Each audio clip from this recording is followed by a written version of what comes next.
Hi and good day, ladies and gentlemen, distinguished guests and speakers. And welcome to the APEC Women Connect World Workshop. My name is Edwards and I am your moderator today. On behalf of the organizers of the APEC Women Connect and MyyShop, we welcome all of you to share, hear, and take heed of what's new in digital gender equality. For this, we'll be talking about the landscape, solutions, and recommendations that we'll need to look at and to look out for in order to help women and children around the world navigate the storm together. So here's the format to give you an idea of what to expect at our forum. We'll share abundant insights and cases from keynote speeches and panel discussions on different topics, industry digital skills, and market research sharing, which will be presented by leaders and representatives from UN Women Business 20, B20, BRICS Women's Business Alliance, International Telecommunication Union, International Association of Women, John Wiley and Sons, and MyyShop. But due to the time constraint, we are not able to open the floor for Q&A. Instead, you may reach out to us if you have any questions at all. So let's just dive right into the first session, the welcome and introduction by Mr. Harry Wang, Head of Global Marketing Communications at DHGATE Group. Harry, the floor is yours. Thank you, Anne. Ladies and gentlemen, our friends and audience on Facebook Live, my name is Harry Wang. On behalf of APEC Women Connect, DHGATE Group, and MyyShop, it is my honor to welcome you all to the APEC Women Connect Virtual Workshop 2022. First and foremost, I'm grateful for the presence of so many of our valuable speakers and representatives here today. Despite their heavy responsibilities of their regular jobs, they devote time and energy to participate in the workshop today to share their experiences, insights, and achievement in gender equality, women empowerment across the region and beyond. I believe we all agree women's empowerment is absolutely critical to the overall development of any society and economic growth. But women and girls continue to face significant challenges all around the world. The age of the internet, e-commerce, and the rising social commerce has created numerous opportunities for women to explore business opportunities they never had before. However, there is still a great deal left to be done to solve the problems of gender inequality, especially in the developing and underdeveloped economies. Even in the most developed G20 countries, factors such as lower female enrollment rates in higher education would deter women from fully realizing the chances offered by digitalization. A previous year APEC Women Digital Usage Survey shows out of total 500 senior managers from women business across 21 APEC member economies, 63% of female respondents referred to a lack of professional digital skills, and more than 50% expressed a strong need for training in digital tools. Not to mention, the COVID-19 pandemic has intensified a fundamental weakness of women business in their digital capabilities. With these challenges, we see there are a lot of women and young girls struggling with digital migration because of lacking the necessary technology and knowledge. To address and foster digital skills, creates opportunities and overcome barriers for women in both work and life. Every year, APEC Women Connect collaborates with different international organizations from both public and private sectors, working together to nurture women in need with e-commerce knowledge and digital e-learning training programs. Some are also our supporting organizers for the workshop today. Very appreciated. I'm also delighted to note that the agenda of the workshop today covers a wide range of exciting topics from different parts of the world, from Africa Asia, and Europe to the Americas. I'm confident it enables all of us to exchange ideas, experiences, and shape the possible set of proposals and actions to be considered to reduce gender digital divide. Last but not the least, my deepest gratitude goes to the organizing committee, international organizations, our partners, and volunteers who have directly and indirectly supported this workshop today. Thank you again for your attention. Let us unite our efforts for a better world, realizing equal rights for women and girls everywhere. Thank you. Over back to you, Anne. Right, thank you, Harry. Next, we have Ms. Roikan Yang, Head of Office at UN Women China, to give her opening remarks on women in general and the critical issues plaguing them. She has extensive experience promoting gender equality and digital inclusion. Ms. Yang, the floor is yours. Good afternoon. Thank you for choosing to join and participate in today's APEC Women Connect virtual workshop. Today's invaluable session will help forge a path towards achieving gender equality and women's empowerment in the region by addressing a crucial factor, digitalization. Although the underpinnings were long present, the COVID-19 crisis brought the digital gender gap into stark relief. Over the past 2.5 years, we have seen that although digital solutions can help alleviate entrenched gender disparities, they can also exacerbate them. We have seen digitalization lead some to closer, richer collaborations, while leading others to stark isolation and curtailed opportunities. And we have witnessed technologies provide heretofore unattainable opportunities while leaving wide swath of the population behind. COVID-19 has given us a new perception of how large the digital gender gap is and how important it is to close it. Many of the digitalization shift that has come out of the COVID-19 crisis are here to stay. Video conferencing will be with us long after the new norm becomes the old norm. This and other collaborative tools will continue to evolve, improve, and meet the ever-growing demands of users. However, without action, these benefits will not accrue to everyone. Globally, and particularly in the Asian Pacific region, a disproportionate number of women lack basic access to the internet. Already limited by relatively low connectivity compared to the rest of the world, only 54% of women use the internet in the Asian Pacific region. This divide is particularly pronounced in South Asian countries, where women are 38% less likely to use the internet than men. This gap extends to mobile connectivities as well, a crucial element of labor force participation rates. Although the mobile gender gap had narrowed over time, it is once again expanding. In 2020, women were 36% less likely than men to use the mobile internet, and this gap now has widened to 41%. The gap has far-reaching consequences. For example, we've seen how governments' responses have relied so heavily on technology-based implementation mechanisms and internet access.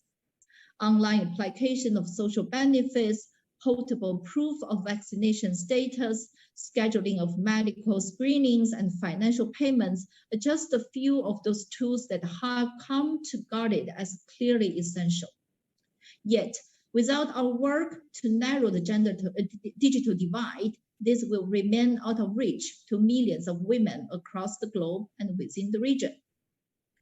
Lack of internet access is only one element of the digital gender gap. Women and girls often do not have the same access to education or type of education as men and boys do, leading to decreased digital skills and literacy in an increasingly digital world. This effectively cuts them from many professions and prevents them from taking advantage of new opportunities. The growing digital divide is leaving them even further behind. This disparity in education has led to unrepresentation in vocational and STEM fields. As far back as 2018, over 90% of jobs worldwide had a digital component. And looking forward, some estimate that suggest 85% of jobs in 2030 doesn't even exist today, and they will derive from new technologies. This makes it imperative to expand women's educational and occupational opportunities in these areas. The return on the investment of empowering women in STEM field will have ripple effects that extend far beyond the funds invested. The effects will stretch across communities as women exchange knowledge, build networks, mentor each other, educate their children, and reap sweeping economic benefits. The digital divide is also hindering women's economic empowerment opportunities. Women entrepreneurs account for up to a third of all business operations worldwide. However, they make up 54% of those financially excluded from the digital economy. And women entrepreneurs also face more difficulties than men in accessing markets and finance. For example, in China, the total small and micro enterprise finance gap is estimated to be valued at $1.7 trillion, over 6% of the total GDP. Closing this gap requires women to be able to access market resources such as funding, training, and knowledge opportunities to establish, maintain, and expand their business in the digital era. Lastly, closing digital entails ensure online safety. There are many risks associated with digital technologies, including online harassment, cyberbullying, unsolicited sexualized content, sexual exploitations, and identity theft. Women, girls, and people of diverse genders are at greater risk of these digital harms. Globally, 42% of young women have experienced some form of digital harm, and 87% of them believe the problems as getting worse. To combat this, international and local laws must be strengthened, and perpetrators must be held to account. Women and girls must be free to use online resources as freely as men do. These are achievable inspirations. These workshops put you at the forefront of a movement to harness the power of digitalization to improve everyone's life. I hope today's engaging presentations and robust panel discussion will build skills, develop strategies, and expand opportunities to ensure that in the new norm, digitalization will actively empower women rather than constrain them. I encourage you to actively apply what you will hear and learn today and to nurture the connections you will make. Together, we will close the digital divide. Together, we'll make the new norm works for everyone. Thank you very much for your time. Thank you, Ms. Young, for your insightful sharing. Next, we have Ms. Wen Wang, co-chair of the Women in Business Action Council at Business 20 B20 Indonesia. She is also the co-chair of the Joint Working Group on Inclusive Economy at BRICS Women's Business Alliance, WBA, and an influencer member of International Association of Women, being the founder, chairperson, and CEO at DHGATE Group, a leading B2B cross-border e-commerce group headquartered in China. Ms. Wang is dedicated to global collaboration in gender equality and digital capability building for global women empowerment over the past decades. Ms. Wang, the floor is yours. Distinguished guests, ladies and gentlemen, my friends, good morning, good afternoon, and good evening. First of all, let me express my warmest gratitude on behalf of APEC Women Connect and the DHGATE Group. It's my great pleasure and honor to welcome you here. Today, the digital transformation provides new avenues for the economic empowerment of women, and it can contribute to greater gender equality, fostering a more equal participation in labor markets, financial markets, and entrepreneurship. However, while some progress is being made in some parts of the world, in many emerging and developing economies, legal and cultural restrictions towards female autonomy still prevent women from accessing digital tools. Not to mention, the COVID-19 pandemic has intensified a fundamental weakness of women MISMEs in their digital capabilities, especially in the developing and underdeveloped markets. With these challenges faced by women in the digital era, I think we should strengthen collaboration in seeking new opportunities, adapt on the local situation, and set on actionable and sustainable ways to improve the competitiveness of working women and female entrepreneurs across different countries. Digitalization is helping women to explore business opportunities they've never had before. For example, women from rural areas could sell agriculture products through their e-stores or live streaming. Meanwhile, we can leverage experiences of e-commerce SaaS platform like MyyShop or other similar ones, helping women MISMEs, especially entry-level merchants and individuals, succeed with social commerce digital tools and services on such platforms. In my view, I think we need to focus on both top-down and bottom-up strategies and activities for three crucial respects to help women reflect the rapid changing environment in the new norm after COVID. First of all, working in the digital trade business for decades, I firmly believe the rising opportunities in social commerce open a new window for women globally. DHGATE launched MyyShop, a one-stop social commerce SaaS platform with various new functions in 2020 to help content creators and entry-level merchants leverage their influence to market right products in the lighter way on various social networks. For example, a very new store sold goods worth Euro 4,000 only in half a month recently by gaining data insights from MyyShop. Online training, e-learning, and mentoring are crucial. For example, a new social commerce entrepreneurial always asks how to do product selection, how to build a site for business, how to generate online traffic, and how to do logistics, etc. We initiated APEC Women Connect online platform in 2016 to empower women, especially young women, to realize digital entrepreneurship through inspirational sharing, practical learning, effective recognition, and awarding. Over past 6 years, the program has successfully trained over 100,000 women MISMEs, cultivated over 1,200 women entrepreneurs. It has been recognized and endorsed by the leaders of UN, APEC, and the G20 countries. I'd like to share one amazing case with you. Miss Marian Fubuchiko, a Nigerian lady who quit her job due to workplace discrimination.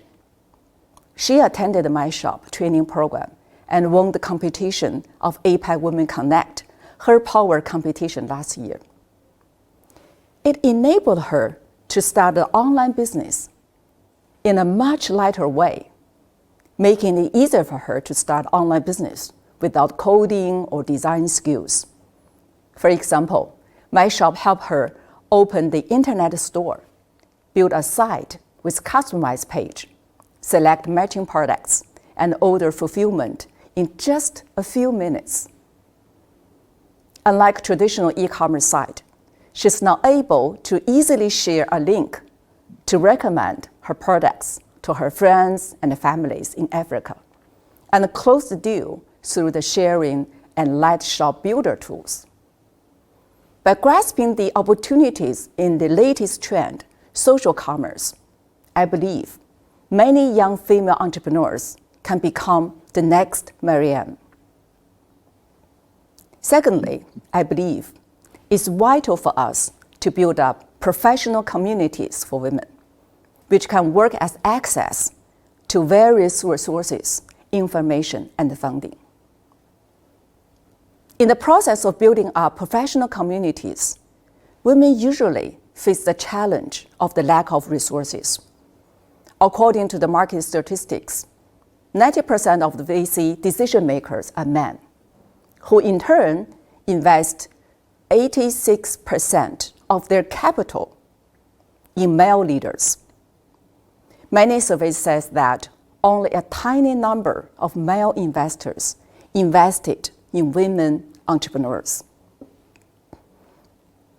My unchanged belief is women help women. A professional community can introduce, develop, and help our sisters implement solutions by all stakeholders and contributors of the group. More importantly, it enables women to communicate in a safe, judgment-free space where they easily exchange entrepreneurship-relevant knowledge and working experiences with entrepreneurial peers to empower and inspire each other. I'm glad we have made a progress to collaborate with many organizations from both private and public sectors. MyyShop has been collaborating with different partners to plan a series of events to facilitate capacity building dialogues in the coming months. We are willing to contribute our expertise and the knowledge to upskill women to bridge the digital gap. Only every one of us contribute to the communities, and our sisters will be able to benefit from the family. Last but not least, I think multilateral collaboration, particularly for developing and underdeveloped countries, is a key to accelerate knowledge sharing and technical support. We must connect the dots across different continents and organizations, coordinate efforts, and maximize resources. More importantly, increase visibility to get our voice for women heard. It doesn't need to be all-embracing initially, and it is okay to start the cooperation only focusing on 2 to 3 pilot programs with only a few participating countries. The most important thing is to start with solving the real problems one by one, not only through our beliefs, but through our actions. Only in this way, we can develop and implement practical solutions. Also, to keep the multilateral cooperation inclusive and sustainable, it is crucial to leverage the local network to enhance the cooperation impact across different markets. In the past years, we've worked with B20, APEC Business Advisory Council, and the BRICS Women Business Alliance in this format, bringing women empowerment programs together as much as we can. Today's workshop, a partnership among UN Women, International Telecommunication Union, B20, BRICS Women Business Alliance, APEC Women Connect, International Association of Women, and others, is an excellent example of integrating resources, amplifying impacts, and enhancing visibility for women empowerment. In closing, I would like to share with all of you as one of the 2022 APEC Women Connect series events. The third Her Power Entrepreneurship competition is going to kick off in August. This year, we aim to discover how women-led MyyShops and individuals could use social media and influence to build social commerce business, and how digital tools and capability building can enable women to have the entrepreneurial ability. I sincerely hope you can nominate more women to participate in the entrepreneurship competition, where we can motivate more women to learn and share together. More importantly, fulfill their dreams of becoming future entrepreneurs. Thank you. Thank you, Ms. Wang. Now let me invite Ms. Atsuko Okuda, Regional Director at International Telecommunication Union, Regional Office for Asia and the Pacific in Bangkok. She will share insights on how digital technology can empower women, particularly in this region. Let's welcome Ms. Atsuko Okuda. Thank you. And first of all, I would like to thank the organizer for inviting ITU to this very important meeting. Would you be able to share the presentation? Thank you. My name is Atsuko Okuda, Regional Director as introduced. And I would like to start with the very brief introduction on ITU, just in case you're wondering who ITU is. The International Telecommunication Union is in fact the oldest UN agency, which was established in 1865 at the time of telegraph. And we focus on three bureaus: radio communication, standardization, and development. Today, I would like to talk about the development, and some of the slides that I will show are linked to what the previous speakers already said. Next slide, please. Now, this slide looks very mysterious. 4.9 billion people. We found in our latest facts and figures that in fact, because of COVID, there was a significant increase of internet users between 2019 and 2020. And now it is estimated that 4.9 billion people are online. However, this increase of 800 million people in the 2 years is amazing accomplishment. But at the same time, still 2.9 billion people are offline, and 96% of them are in developing countries. Next slide, please. Now, when it comes to the gender aspects, there are some alarming trends, as the previous speakers pointed out. Globally, there is a significant disparities between men and women in terms of the number of individuals using the internet in 2020. But what is most worrying is the fact that the developing countries have more pronounced gaps between men and women, as you see on the screen. Next slide, please. Now, when we go into the sub-regional and perhaps the income levels between countries, as you see on the screen, many countries, as you see on the left-hand side, have achieved gender parity, that the number of users between men and women are almost the same, except a few regions such as Asia and the Pacific and Arab states. And we can see that among LDCs, least developed countries, the difference is still very significant.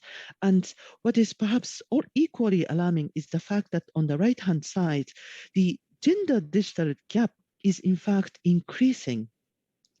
So the light bars is indicating in 2019, and the increase actually isn't a good sign. It is in fact the gap is increasing.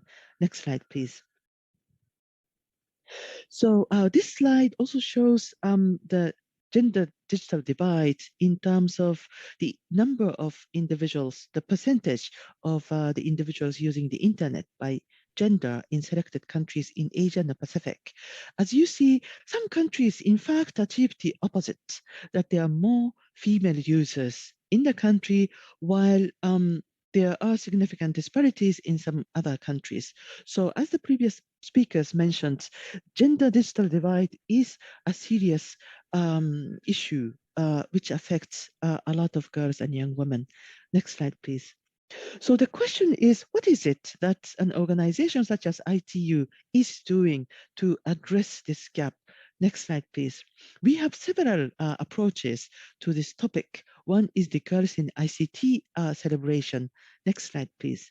Now, the challenge we are seeing is that the women, the absolute number of women at the leadership level as well as technical field is smaller.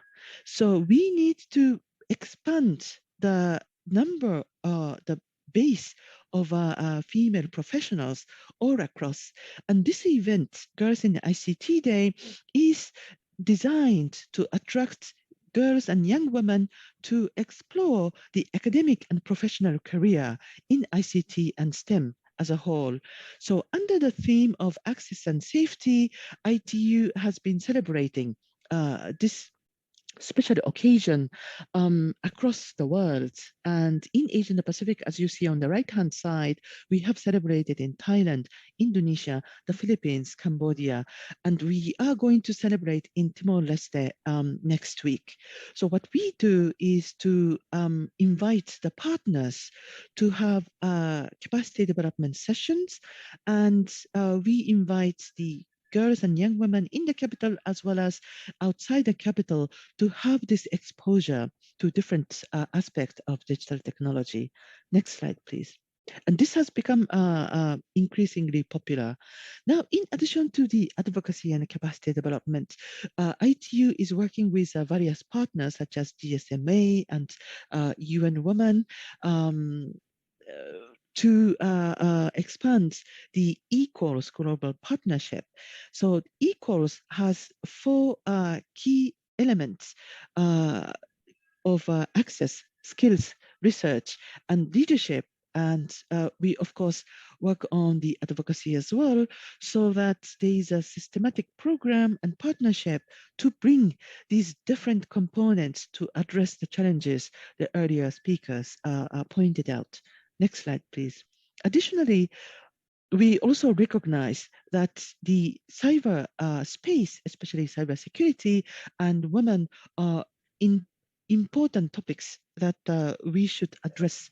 Number one, as the speakers mentioned, there are the negative impacts of in the cyberspace on women.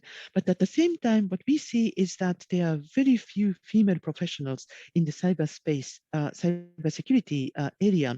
So this mentorship program is trying to address these challenges by encouraging female ICT professionals to explore the opportunities in cybersecurity.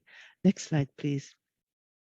Additionally, we also are encouraging the female government officials to be able to participate in a meaningful way in the global conferences, such as ITU's conferences, so that the gender concerns are reflected in the deliberations of UN and other international arena. Next slide, please. And I would also like to touch upon, then what about the children?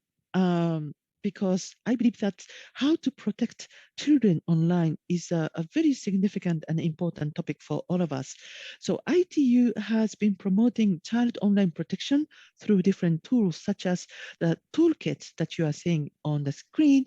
And I would like to invite everyone to enjoy our program called Sango, which is on YouTube, which promotes important tips and steps that we all should take to protect ourselves online from the online harms. Next slide, please.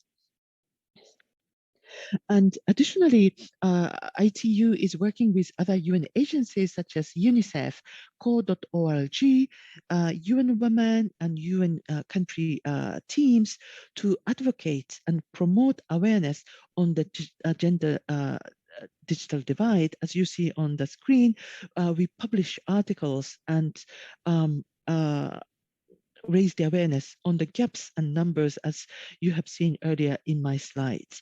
So these are some of the key highlights of ITU's work to address the gender digital divide. Next slide, please. Now, the final slide really captures the actions that we believe we can all take, and we would like to invite the participant to join us. ITU organized the World Telecommunication Development Conference in Kigali in June this year. And that's a conference where ICT ministries, regulators, and industry and academia come and talk about the global trends on ICT development. One of the resolutions which was adopted was about mainstreaming gender perspectives in ICT. And there are 4 key elements that everyone agreed. One is the gender equality in the field of ICT and telecom, economic empowerment, and the high-level professional employment, in addition to the preventing and eliminating violence against women and girls, and to tackle the barriers that women and girls encounter in access to and use of ICTs. Now, these are the perspectives from the ICT community, but I believe that there is a great synergy that we can build with the businesses as well as academia and all the participants of this meeting to really push forward the gender aspects of digital transformation in Asia and the Pacific. So thank you very much. Back to you, Anne. Thank you so much, Ms. Okuda. Very interesting statistics over there to show and exemplify some of the serious concerns for the gender digital divide. Next, we will go to the first panel, Building an Ecosystem Community to Empower Women. We are honored to have 3 ladies, but one panelist, Ms. Megan Zuto, President of the International Association of Women, is based in Boston. So it is really too early for her. Hence, she prepared a pre-recorded video to share her insights. We had 3 questions for her. The first one being from the developed markets like US and the UK to developing countries in Asia, what are the best practices when promoting women communities? And what are her recommendations to other women organizations? The second question is, does she think women need the support, guidance, and connections to navigate new challenges?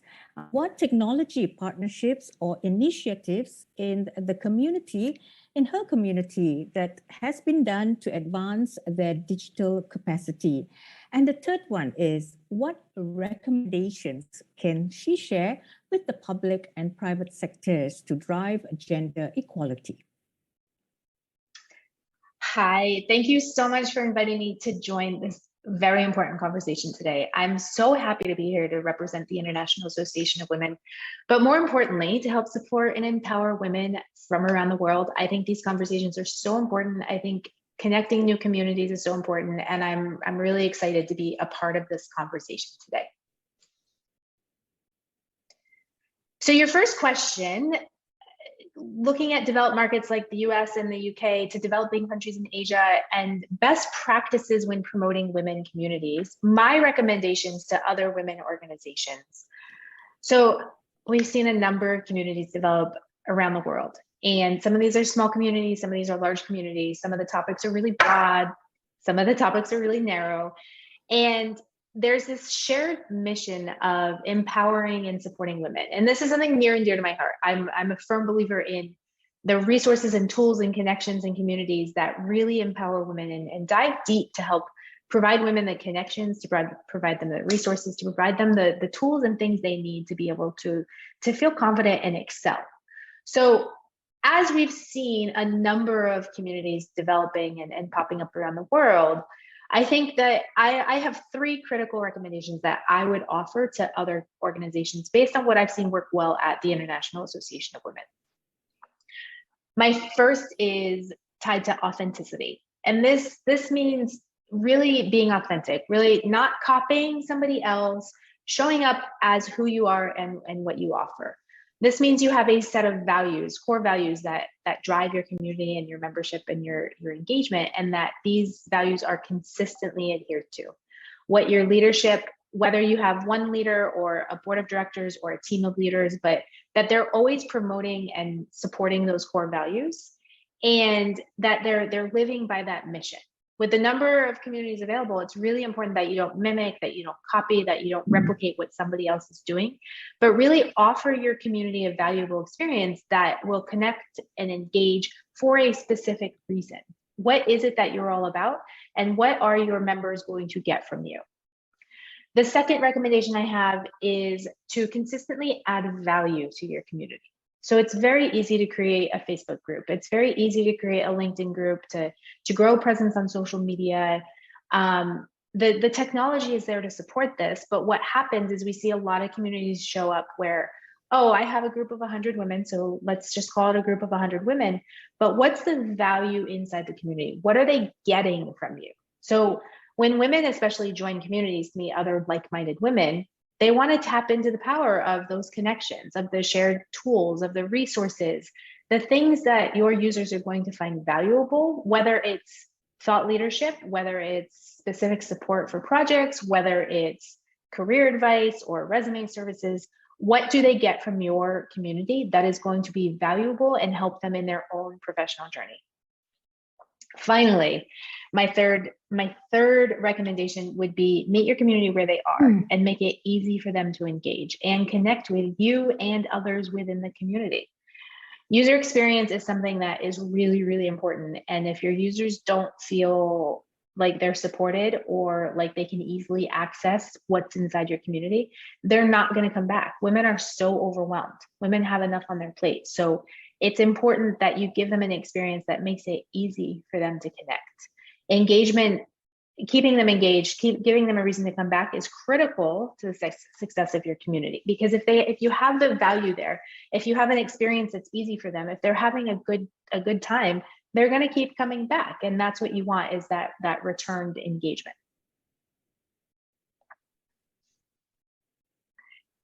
Your second question. So I do agree that women need support. They need guidance and connections to really navigate new challenges. And your question is, what technology partners or initiatives in our community have you done to advance their digital capacity? So at the International Association of Women, I stepped into the role of president about 1.5 years ago. And my number one goal at that time was to really improve our technology landscape, to make it easier for our members to access the content, to provide better benefits, and to make sure there was value and engagement within the community. I am a big believer in the motto, never stop learning. And what this means to me is that no matter where we are in our career, there are always opportunities to learn new skills. So maybe you recently graduated, maybe you recently got a certification, maybe you've done some continuing education. Your learning is never done. So you have that college degree, but what are the next steps? What can we add on? And I think this is especially important with technology, because technology is constantly changing. And if we don't adapt to embrace technology, we're going to fall behind. So look at using email programs and being able to navigate an online calendar, using messaging systems like Slack. Those are tools that I use every single day, and I have to be able to use them well, because if I can't, it's going to cause a lot of frustration for me, but also for my team. I think as women, especially navigate this post-pandemic world and continue to face challenges in the workplace, it's really essential to be geared for success. And we can do that through learning, through education. At the International Association of Women, we've taken a few steps. I mentioned when I stepped into this role, I was really focused on improving the technology landscape. So we started by creating an entirely new member experience. We've partnered with a company called Higher Logic, who powers our back-end member community. And this connects our members through a member database, through a private community where we have message boards. There's a resource library there.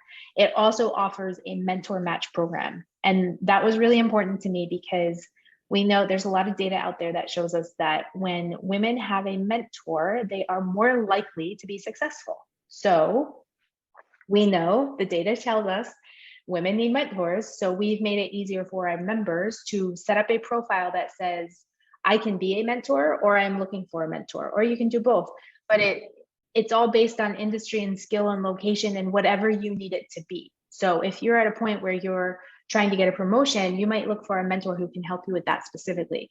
If you're at a point where you're starting to launch a business, you want to look for a mentor that can help you with that specifically.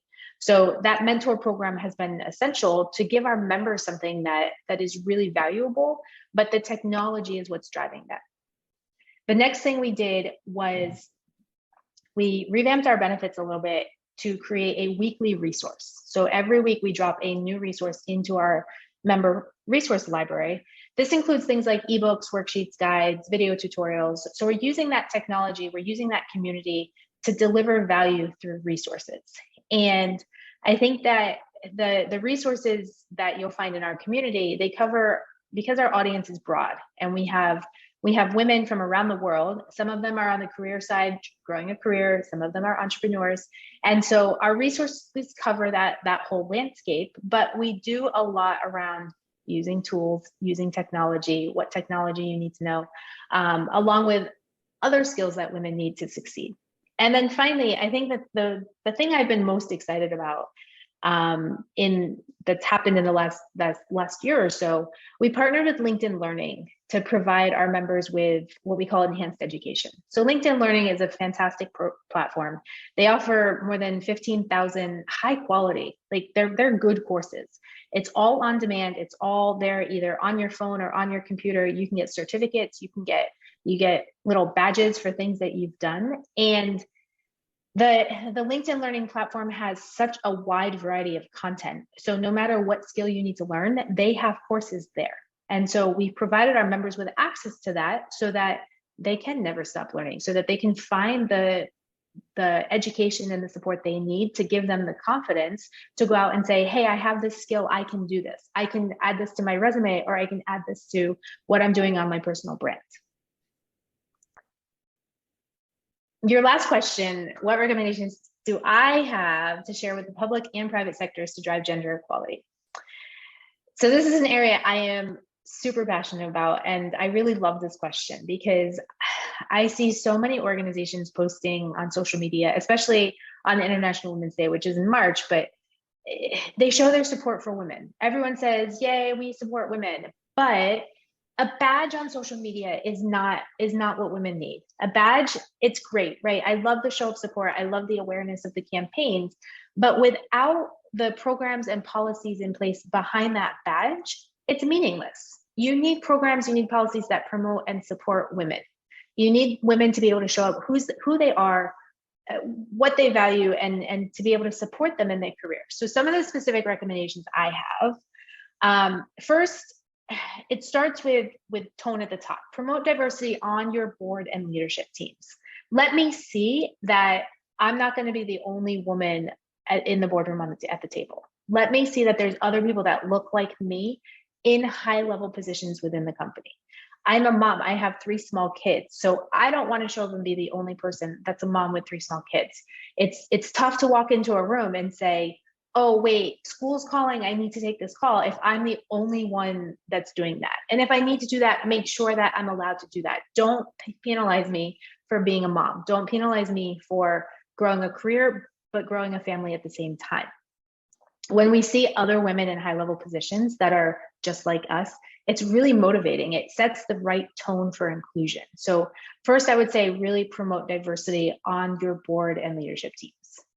I think there's also education that comes with that, and teaching our managers and teaching our directors and senior level leaders how to promote diversity, but how to be inclusive and how to identify your implicit biases and set those aside so that you can manage well.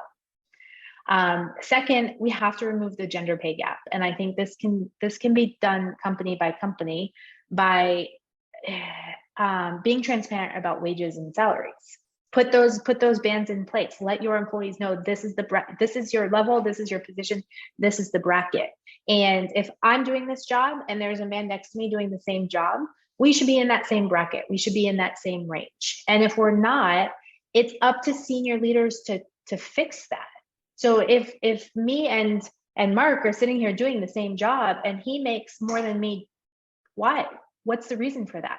most likely I'm not gonna, unless I have a good relationship with Mark, I'm not gonna have that conversation with him. So it's likely, it might not even be something I'm aware of as a woman, but it's up to leadership to say, hey, Megan and Mark are doing the same job. They have the same results. They should be paid the same.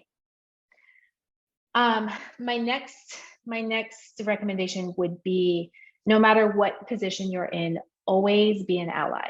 This means consistently speaking up for others and advocating on behalf of others. I do this in my role as a leader, but I also do this in my role as a peer. So I'm always looking for people who need support. I'm always looking for people who either are maybe in the back of the room and not raising their hand because they're afraid to, or they don't feel like they're valuable. I'm looking for the people who are excluded from conversations, or I'm looking for the people who have suggested things at work, but maybe not been considered. I want you to know that I'm going to show up to help advocate on your behalf. I'm going to do that as a leader for my team, but I'm going to do that for peers around me as well.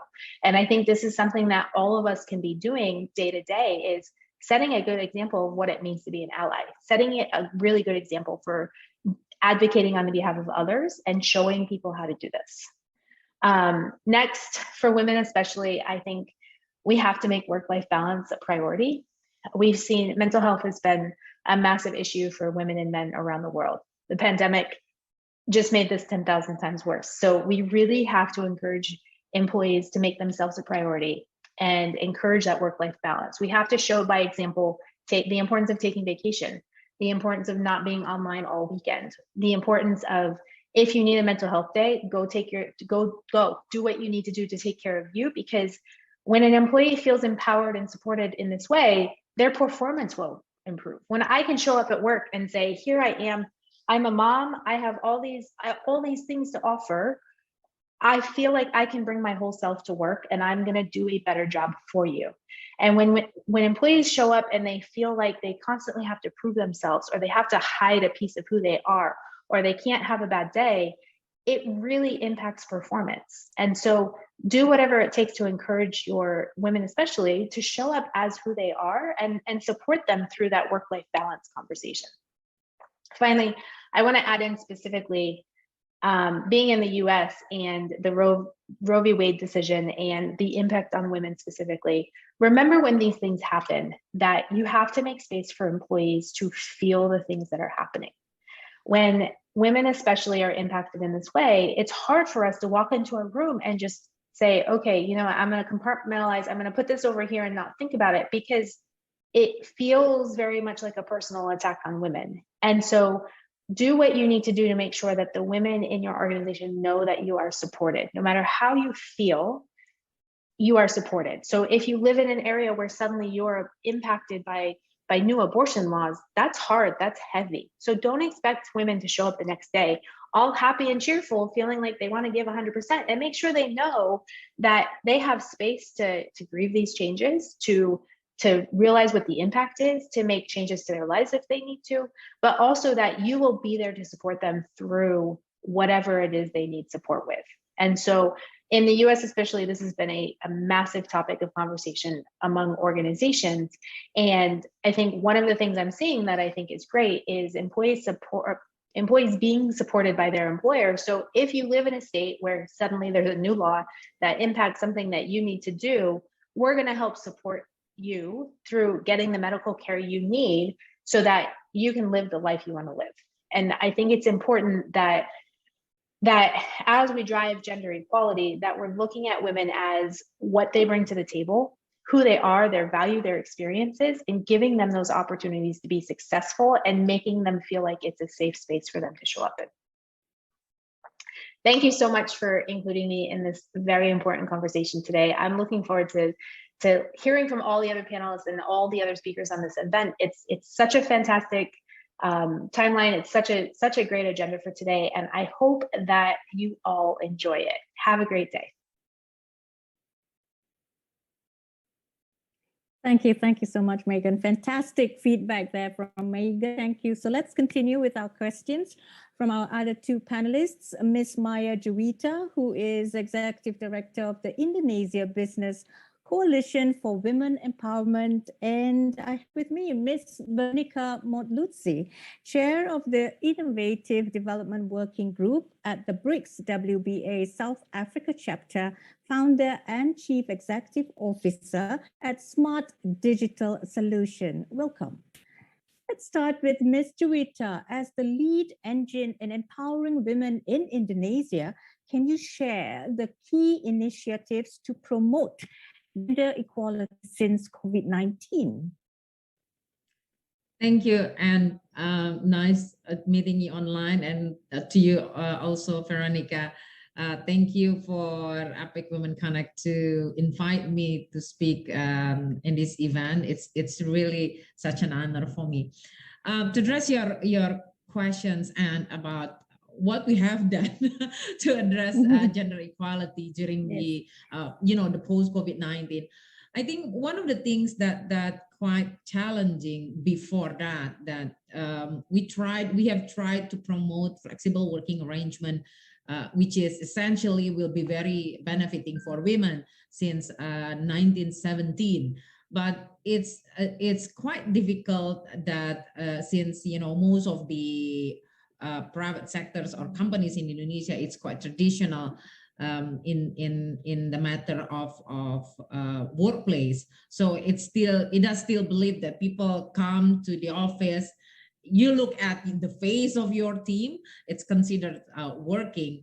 But then COVID is actually shined the light for the needs of flexible working, because during COVID that you had no other choice. Everybody has to work from home, or otherwise you have the risk of infection, adding up the rate of infection. So I think that was one of the things that we are working out with our members, that after 2 years with everybody's working from home, lockdown and everything, that companies start to look at the benefit of flexible working, where some of them are not really familiar. So because of the situation, they are being pushed.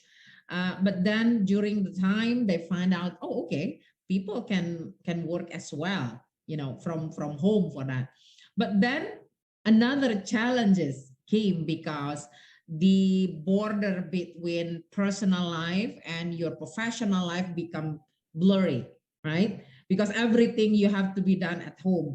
And as we know that women have to triple burden during the COVID, you're not only as a professional worker, but you also have to take care of the domestic responsibilities, and adding to that, becoming the teacher for your children at home. So what we then develop with our members is more like developing policies about the flexible working. So not only about creating or encouraging companies for flexible working. They don't have to be encouraged anymore because it's a mandatory. But it's more like how we can have the flexible working that's not put women as a burden.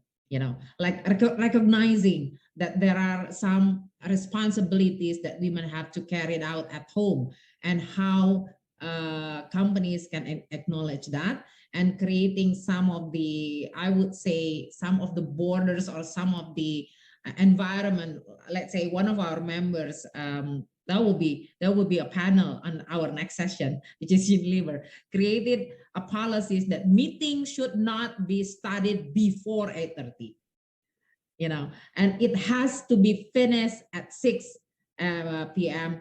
at the latest. And between 11:30 to 1 p.m. you cannot have a meetings, because usually mom or dad have to prepare meals for lunchtime for their children. So that kind of arrangement, that it's shifting. Before that, we're trying to make companies make a flexible working arrangement menu for their employees. But then now after COVID, it's more like how we regulate the flexible working arrangement, so it wouldn't be another burden for women. And it turned out it's also benefiting men in implementing that, because a lot of men taking also responsibilities at home by sharing the burden with their spouses in handling the children and the domestic responsibilities. I think that's the thing that we have done here so far. And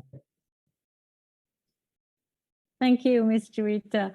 Interesting stories that you have shared with us. Thank you so much. Let's move now to South Africa. We have Ms. Motlutsi. As a leading digital transformation executive in South Africa, could you please share the part about how you helped clients fulfill their digital ambitions through the 100% Black female-owned business? Thank you, Anne, and thank you, Maya. I'm really excited to be on this platform talking about the issues of women. I've been in the industry, the digital ICT, for over 25 years, and from inception, I've been vocal on the issues of women. And I think this is a conversation that will still be there for many years to come, and let us not keep quiet when it comes to the issues of women. My company that I founded around 6 years ago, SmartDigital Solution, it's a fast-growing digital transformation company delivering unique digital services to companies that aspire to lead in digital. So we play more on the digital adoption, digital transformation, providing strategies, guidance in terms of what it will take for a company to move to where they are, to a fully fledged digital or a transformed company. We guide in terms of strategies as well as tools that are required to enable that particular business to be successful.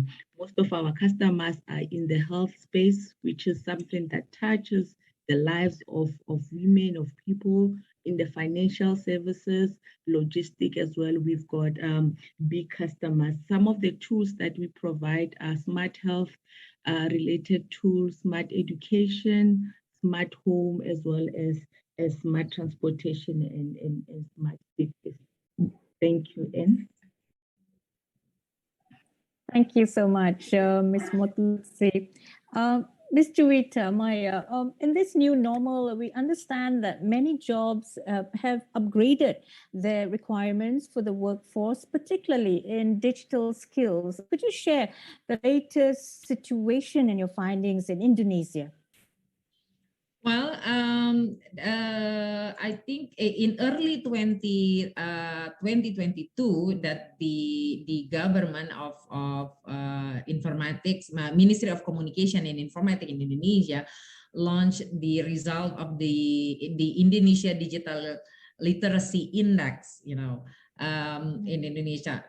The result is that this is based on a survey of 10,000 respondents across the country. That our digital literacy index is increased slightly from 3.49 in 2021 to 3.46 in 2022 with the sub-indices of digital skill and culture. It's improving, but in overall, Indonesia, it's still in the medium level when it comes to digital literacy. Although that the digital skill and culture improving, but digital ethic and safety is worsening. This is according to the Communication and Information Ministry, together with the research company of Kata Data Insight. It was the report in early July. So it's not really a good pictures of the Indonesia digital literacy, especially financial digital literacy in Indonesia. It's still very low. So I think one of the things that we need to push through, it's about increasing the gender, increasing the literacy. And when it comes to gender, the gender gap of the digital literacy, women is below 50%. I think it's around 45% on digital literacy, while men is 55%. So overall, as a country, it's still like on a medium level. But when it comes to gender parity on that one, women are still low. Women still low comparing to men and digital literacy. This comes with I think this is quite a challenge for us as a nation to increase the digital literacy, not only for women, but also for men. And I think women will have more challenges on doing that. And this is also one of the things that we address on the B20 policy recommendation, because the condition from the developing nation across the G20 countries are similar, where the digital literacy of men and women is not equal, where women has lower literacy comparing to men. So I think that's the situation in Indonesia. And yes, thank you so much, Maya. And speaking of challenges, Ms. Motlutsi, you mentioned that the biggest challenge for small startup companies is access to the market. Now, could you please share how digital technology can help women access the market? Thank you very much. And I mean, there are pillars of SME performance. It's access to market, access to finance, and access to innovation assets. So if you look at and most of SME lack in the digital transition because they don't understand the potential and the benefits that can be leveraged using digital tools. Mm-hmm. In terms of digital access, if you look at digital tools such as data analytics, and there are a lot of other freeware that are available, it gives you access to understanding your customer segment, what product and what services they require, what are the buying patterns, what are the price points, for that particular market segment. So we try and engage women to understand those digital tools. That's one. Secondly, we've got an opportunity to use e-commerce to be able to scale your business. You can run a digital business, or you can augment your physical store with an e-commerce capability so that you can reach most of your customers. So those are the digital tools that we try. And I will also talk about the program that we run with the BRICS Business Women Alliance around educating women on e-commerce and other digital tools for digital marketing. So yes, you are a small business and access sometimes will be a challenge. However, there are digital tools that can be leveraged, to combat that particular challenge, which is very important. Access to finance, yes, to scale, to grow, you would need finance, and those things are linked. So what is very important is also to teach women how to create bankable business case, how to engage with commercial banks, how to engage with development in financial institutions in terms of getting their business, their products being funded. What are the other instruments that are available in our country that can enable them to fund their businesses? So those are the things. And we women, we are very scared of debt. We think debt is a bad thing. So we don't want to go and raise debt because there's a negative connotation around it. So also to just share with women what is very important, and access to innovative assets. We've got Internet of Things, we've got data analytics platform, we've got a lot of smart tools that you can bring into your organization to differentiate yourself from other businesses. So those are the things that SMMEs need to really look at in order to scale, in order to succeed. So as much as you might be good in your product development, it is important to get your product out there. And there are many digital technologies that are very important. And going back to the previous point on say, how do we then assist companies engaging with women executives? Sometimes you realize that they don't understand these trends, or we are the last ones to get to know all these digital trends, and it takes us time to transition, because with lack of knowledge you won't be able to act. So bringing those trends into the fore, helping women to be able to make technology decision is what we do best. Thank you. Thank you so much. Appreciate your comments on that. Very important disposition. Now, we are running out of time, unfortunately. I have the last question for both of you. Mr. Rita, we'll begin with you. I understand you are also part of the B20 Indonesia Women in Business Action Council. You also collaborate with partners globally as a community, and this is to promote women empowerment. Now, what are your recommendations, Maya, to all women and the public and private sectors? Thank you, Anne. My message, I think, for the public and private sector here, it's really like, hand in hand together, compiling, or not really compiling, but put the initiative of women empowerment in one area that we can all touch upon. I mean, for instance, like if it's not because of the B20, IBCWE, the organization I'm representing for right now, and DHGATE might not meet together in virtual setting.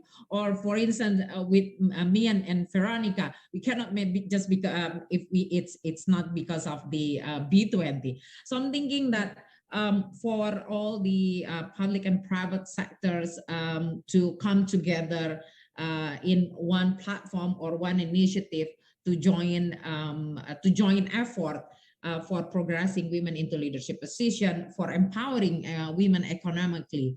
As you know, the B20 we will have the initiative through the Women in Business Action Council, what we call as the One Global Woman Empowerment, as the aggregator for the current capacities and initiative to to address the woman economic empowerment.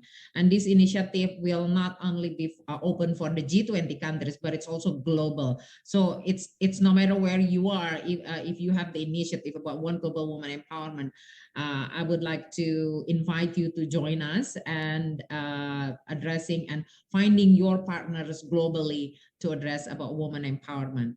And for the women all over the world, my message, it's like, don't stop learning. I heard what Megan said before about helping women to learn, and I think digital will help women around the world to increase their capacity and capability to learn about the world. It's a borderless world now. It's digital. I can find out what happened in your country, Veronica, in just like 2 seconds, opening the website and looking at it. So I think it's more like how, as a woman, we will manage our time efficiently. Just like you said, women has a lot of responsibilities, but digital will help women to be, more capable.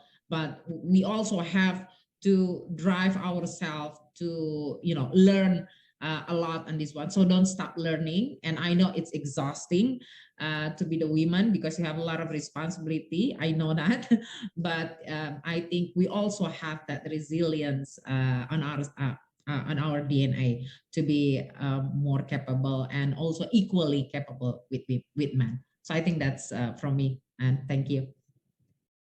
Thank you so much, Maya. We are definitely getting there. All right.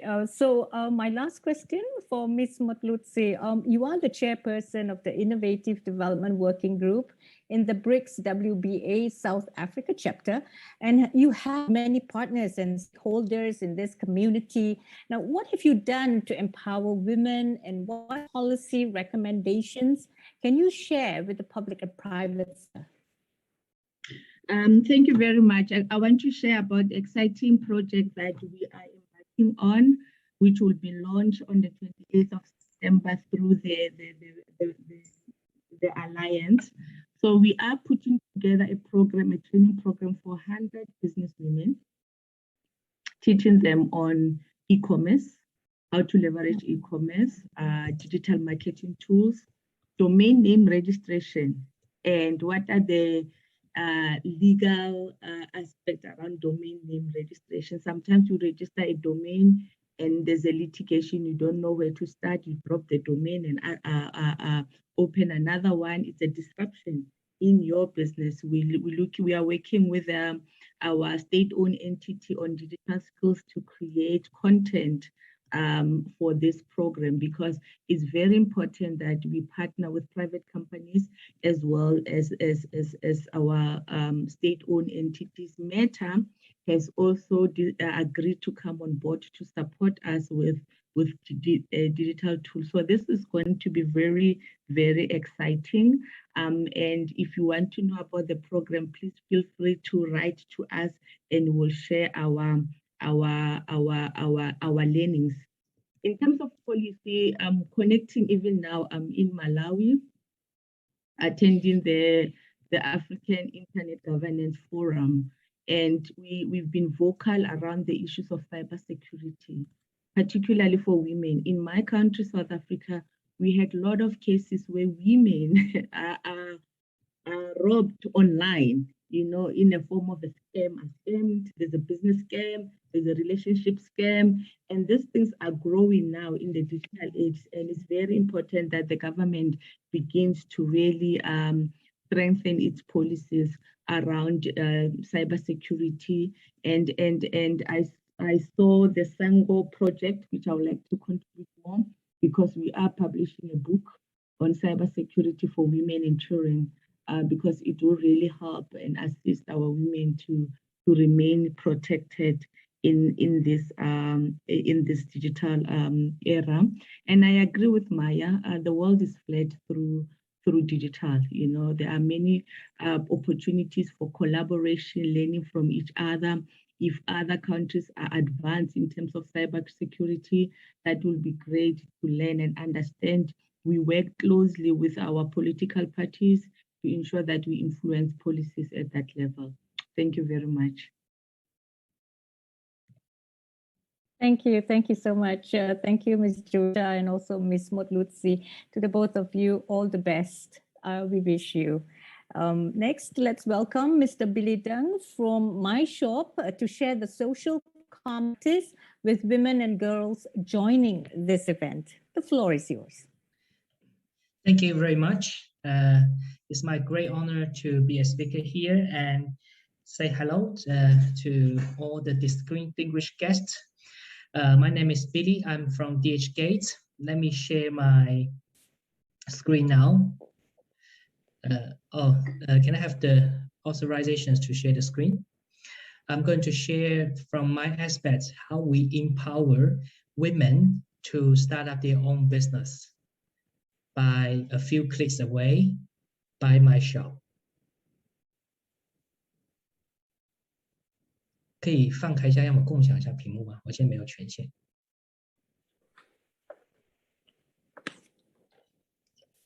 1 second。主持人，请帮我有这个权限可以共享屏幕。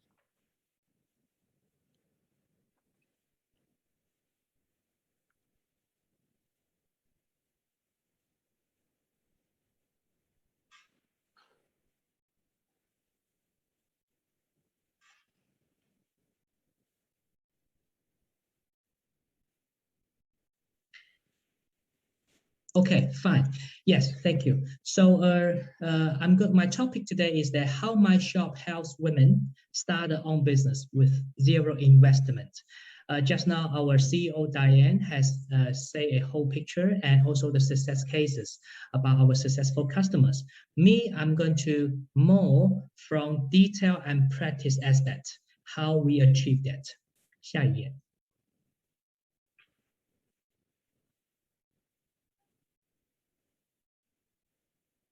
Okay, the major ways that we are using is by live streaming. Yeah, live streaming is like what we are doing now by Zoom. It's a kind of live streaming.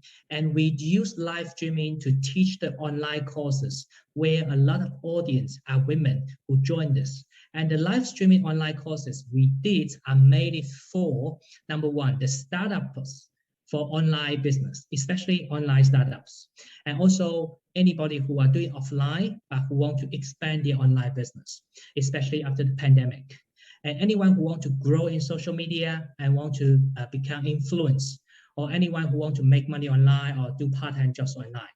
We have made a calculation. In our live streaming, in the past 1 year, we have done about 100,000 audience, and 80% of them are women. 下一页. Okay, so here it's a screenshot of what we did live streamings and how we did it. You can see people there, they are showing their faces. And the information very interesting is that some of them do not have the image. It's because of the internet speed and width that when they join the live streaming, if they open the image, that the voices gets not very clear. And you can also see people are using different phones, even iPhones, Samsungs, or even Xiaomi. Okay, next. 下一页. Okay, so you can see a lot of them, you can see from their faces, they are actually very, very keen and very, very eager to learn something.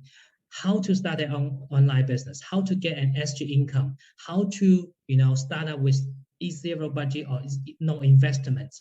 Especially a lot of them tell me before the pandemic, they have jobs, they're okay for incomes, but after the pandemic, their husband lose jobs or they have to stay stuck with children and they cannot go out to work because of this and that. And you can see from their faces, they're very, very keen and they're very, very eager to learn the knowledge. 下一页. Yeah, okay. So these are more informations about screenshots about the live streamings. 下一页. Okay, in the courses, we only tell them, we don't just tell them the knowledge about the whole thing. For example, about e-commerce, about online business, about logistics, about payments, etc. But we also show them step-by-step tutorials, how to do this from step 1, step 2, step 3, where's your role, why you can do this, and how much you're going to earn, etc., etc. 下一页. You can see we also tell them the logistic informations, and they also ask questions and answers. Sometimes the whole live streaming room is very, very busy and crowded, and some of them are even asking a lot of questions.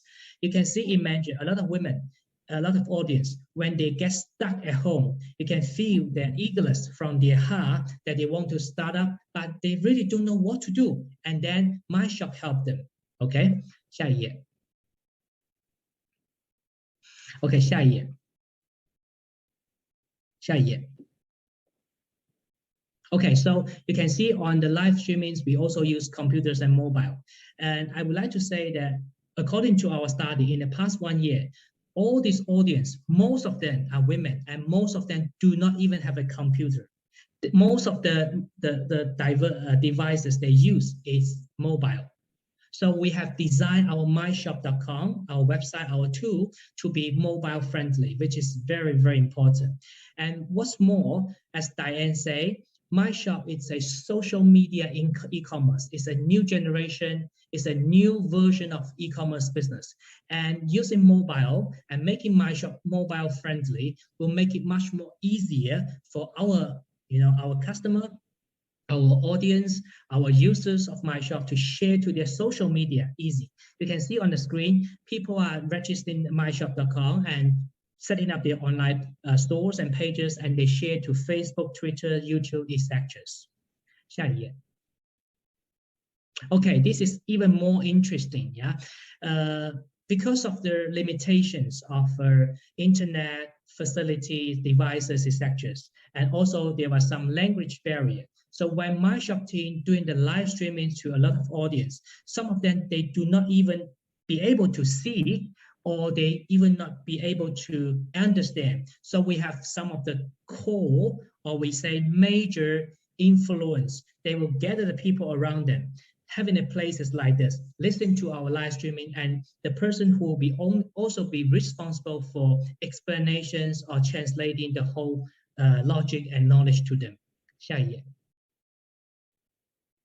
Okay, so you can see, as Diane said, Marian, Marian is one of our success cases, and she is the champion for our last women competitions of entrepreneurship. She is even more aggressive. She having offline meetings, 20, 30 people in the places, and invite us as the co-instructors to teach them online for 1 hour, 1.5 hours or something. And so that is why she's doing so well. 下一页.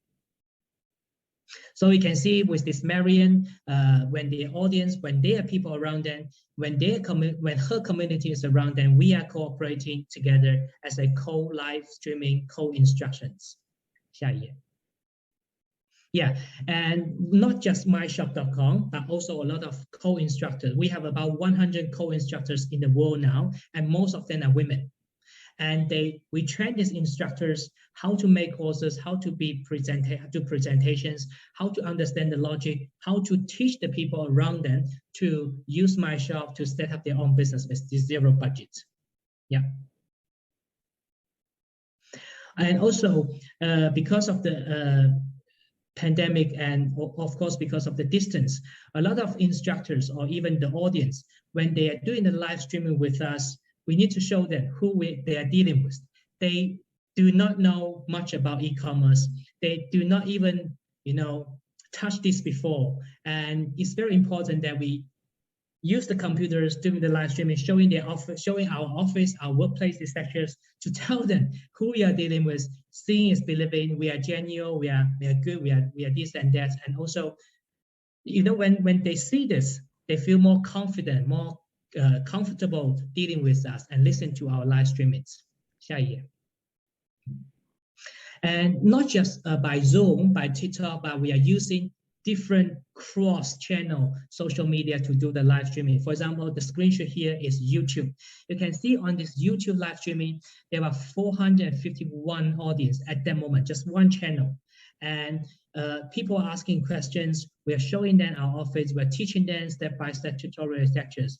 And that is how we, deliver the message, deliver the knowledge, deliver the know-how for this audience or users of MyyShop to start their own business. 下一页. And I would say that we have found out most of the people who use MyyShop, there are two types of people. The first is students. The students, they are very active, especially the students who are just graduate or about to graduate or have just graduated, do not get a job. And they are active, they have internet skills, they are very, their understanding is fast, and they are very good at social medias and computers. So the first type of students, even they don't have much money or budget, but they are actually doing quite well. 下一页. And Marian, the success case that I mentioned just now, she graduated from university about 2 or 3 years before. And the educational background makes her so ambitious, makes her so professional and fast learning with us and succeed with us. And the second type is moms, a housewife who have children who need to stay at home. They want to find out part-time jobs. They have social media. For example, a community of mothers and housewives, 100 people in the WhatsApp group, 200 people in the Facebook group or sections. And this is the second major type of moms. The features of this community is that their time is like more split, time pieces. They do not have a consistent time of doing something, but the trust in their community of each other is much bigger. I think that is because they have the same language, like how to raise children, how to be a housewife, how to, take care of the children, babysitting, etc.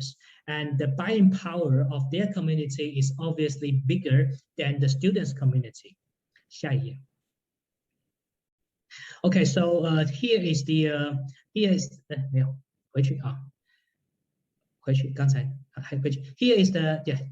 how our students earning, and these are all actual real numbers of DHGATE system. You can see one of our influence, Sanita, and she is marketing our products. And here are the balance. Here are the order numbers, etc., and the timings that he is getting. And this is the commissions she's earning. So generally speaking, in 1 week, she can earn about $100. And this $100 is an actual real money and paid by DHGATE Group or by DHGATE sellers. And she is just now adding as a marketers. And when she gets an order, she does not need to take care of anything because the sellers on DHGATE will fulfill the orders. Okay, will fulfill all the orders, including sending the shipment, checking the quality, logistics, customer service, after-sale service, etc. So Sanita is only adding as in between, and she is acting as a marketer's influence, while we, the sellers on DHGATE, through MyyShop, we'll do the all jobs. Yeah, 下一页. Okay, so you must be curious what we teach in the live streaming, and here are the major topics I'm going to share with you. 下一页. Okay, first of all, we teach them basic knowledge about e-commerce. Most of them, they do not even know what is e-commerce. They do not know what is B2B or which is B2C.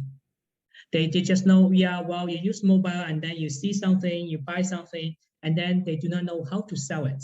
And they cannot tell the difference of business to business. For example, DHGATE, MyyShop, or Jumia, or Amazon, eBay, the difference between them. The wholesale prices for B2B, the minimum order quantities, and B2C is retail prices, no minimum order quantities, and fast delivery sectors. So basic knowledge about e-commerce is very important to them as the foundation. 下一页. And also we teach them what is dropshipping. Yeah, dropshipping is a light duty business model where a seller don't actually have to do a store or even to keep a stock, and he lists something, and if he sell, the seller, if she make a sales, the sellers will send the product directly to customers. 下一页. 下一页. And also we teach them what is called MyyShop social media marketing. Yeah, as I say, she is only as in between, and MyyShop and DHGATE sellers will fulfill everything, and end users get the products, and he, as a marketer, for example, Sunita in between, she does not need to take care of product selections, quality control, payments, blah, blah, etc. 下一页. And here, in order for them to better understand the map or something, we understand the whole logic, we draw this map. So we can see on the left is the DHGATE sellers, our supply chain, our transaction system. And on the right side is the end users on Sunita's social media, for example, WhatsApp group, Facebook, Instagram, etc. And we set a commission there, and she share to earn, and she will get the commission, while the seller ship directly everything to the end users. So this is basically MyyShop business model. 下一页. Okay, and also we teach them number one rule is to be safe. Most of the women of MyyShop at live streaming now, they do not have much budget, and they are kind of conservative or hesitating. So we teach them, do not invest money doing this, buying that, doing this, buying that. And the best way, the smartest way is to earn the seller's margin without adding as a seller using MyyShop. 下一页.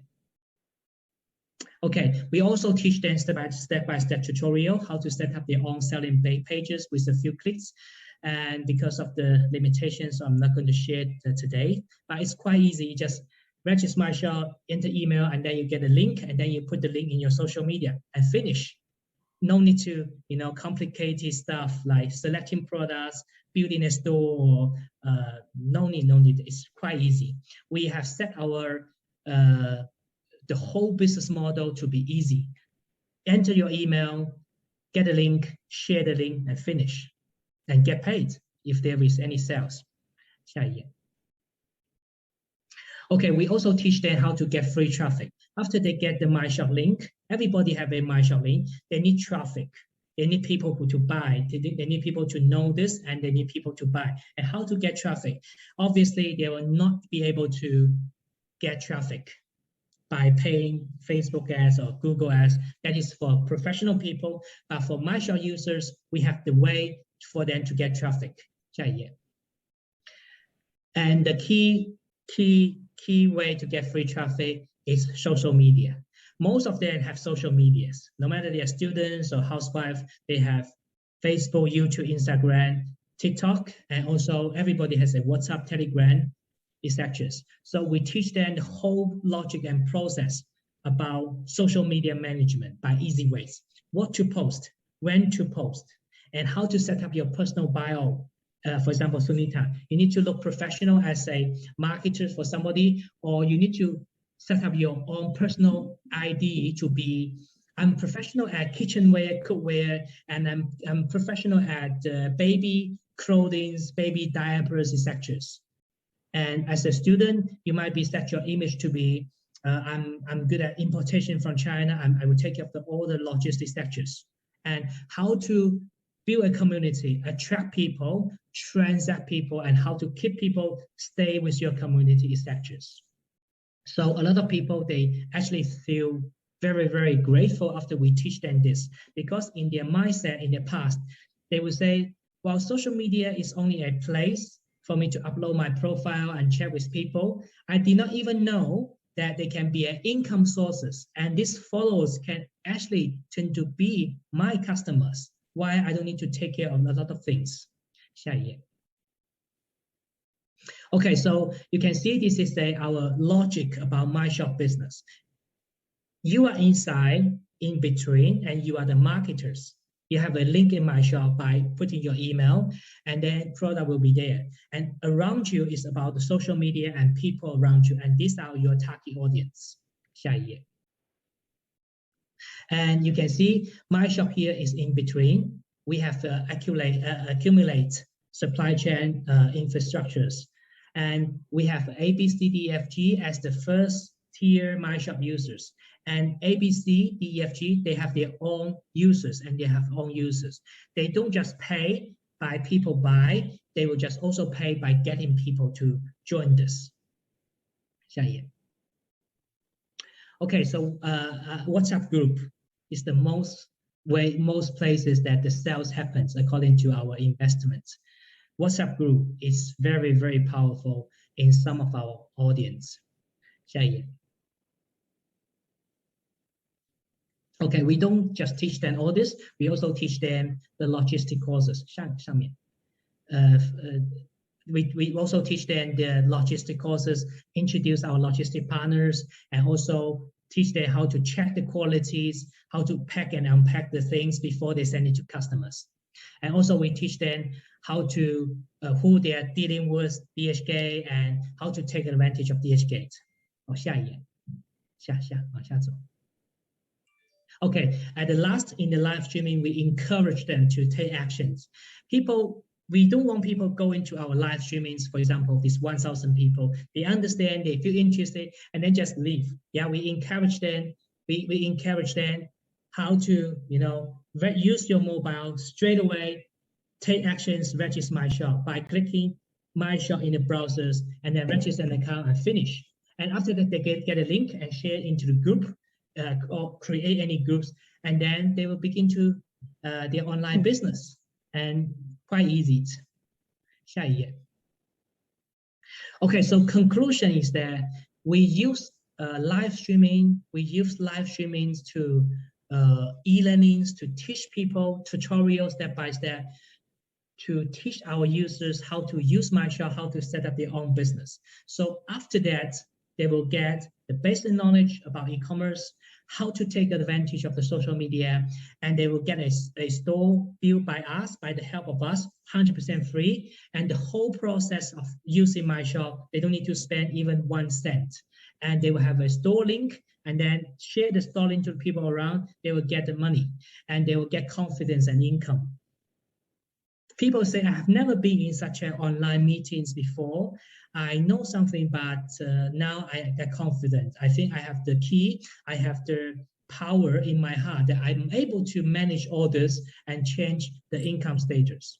And what's most important, MyyShop team, Diane emphasized a lot e-learnings and support. 下一页. So most of here is a picture I just taken from my team. by WhatsApp, by Facebook, etc. We support them daily. Yeah, more than 10,000 people are talking with us within a week about this, about that, about this, about that. We are using our heart and soul to help them. 下一页. And this is the last page of my PPT presentations. And as a chief teacher, Billy, I would like to ask also for your help, because we have such a good setups and we have success cases. And we want more people, either they are individuals or organizations or communities or whatever related, to market and to tell them there is something called MyyShop can help you start up your own business online, zero investment. And how to contact us? Just ask them to visit MyyShop.com. On website, they will find us, they will find me. Very important, it's not NY, it's NYYSHOP.com. And thank you for your help. If you can express this out and help more people. And thank you for your time listening to this. Thank you very much.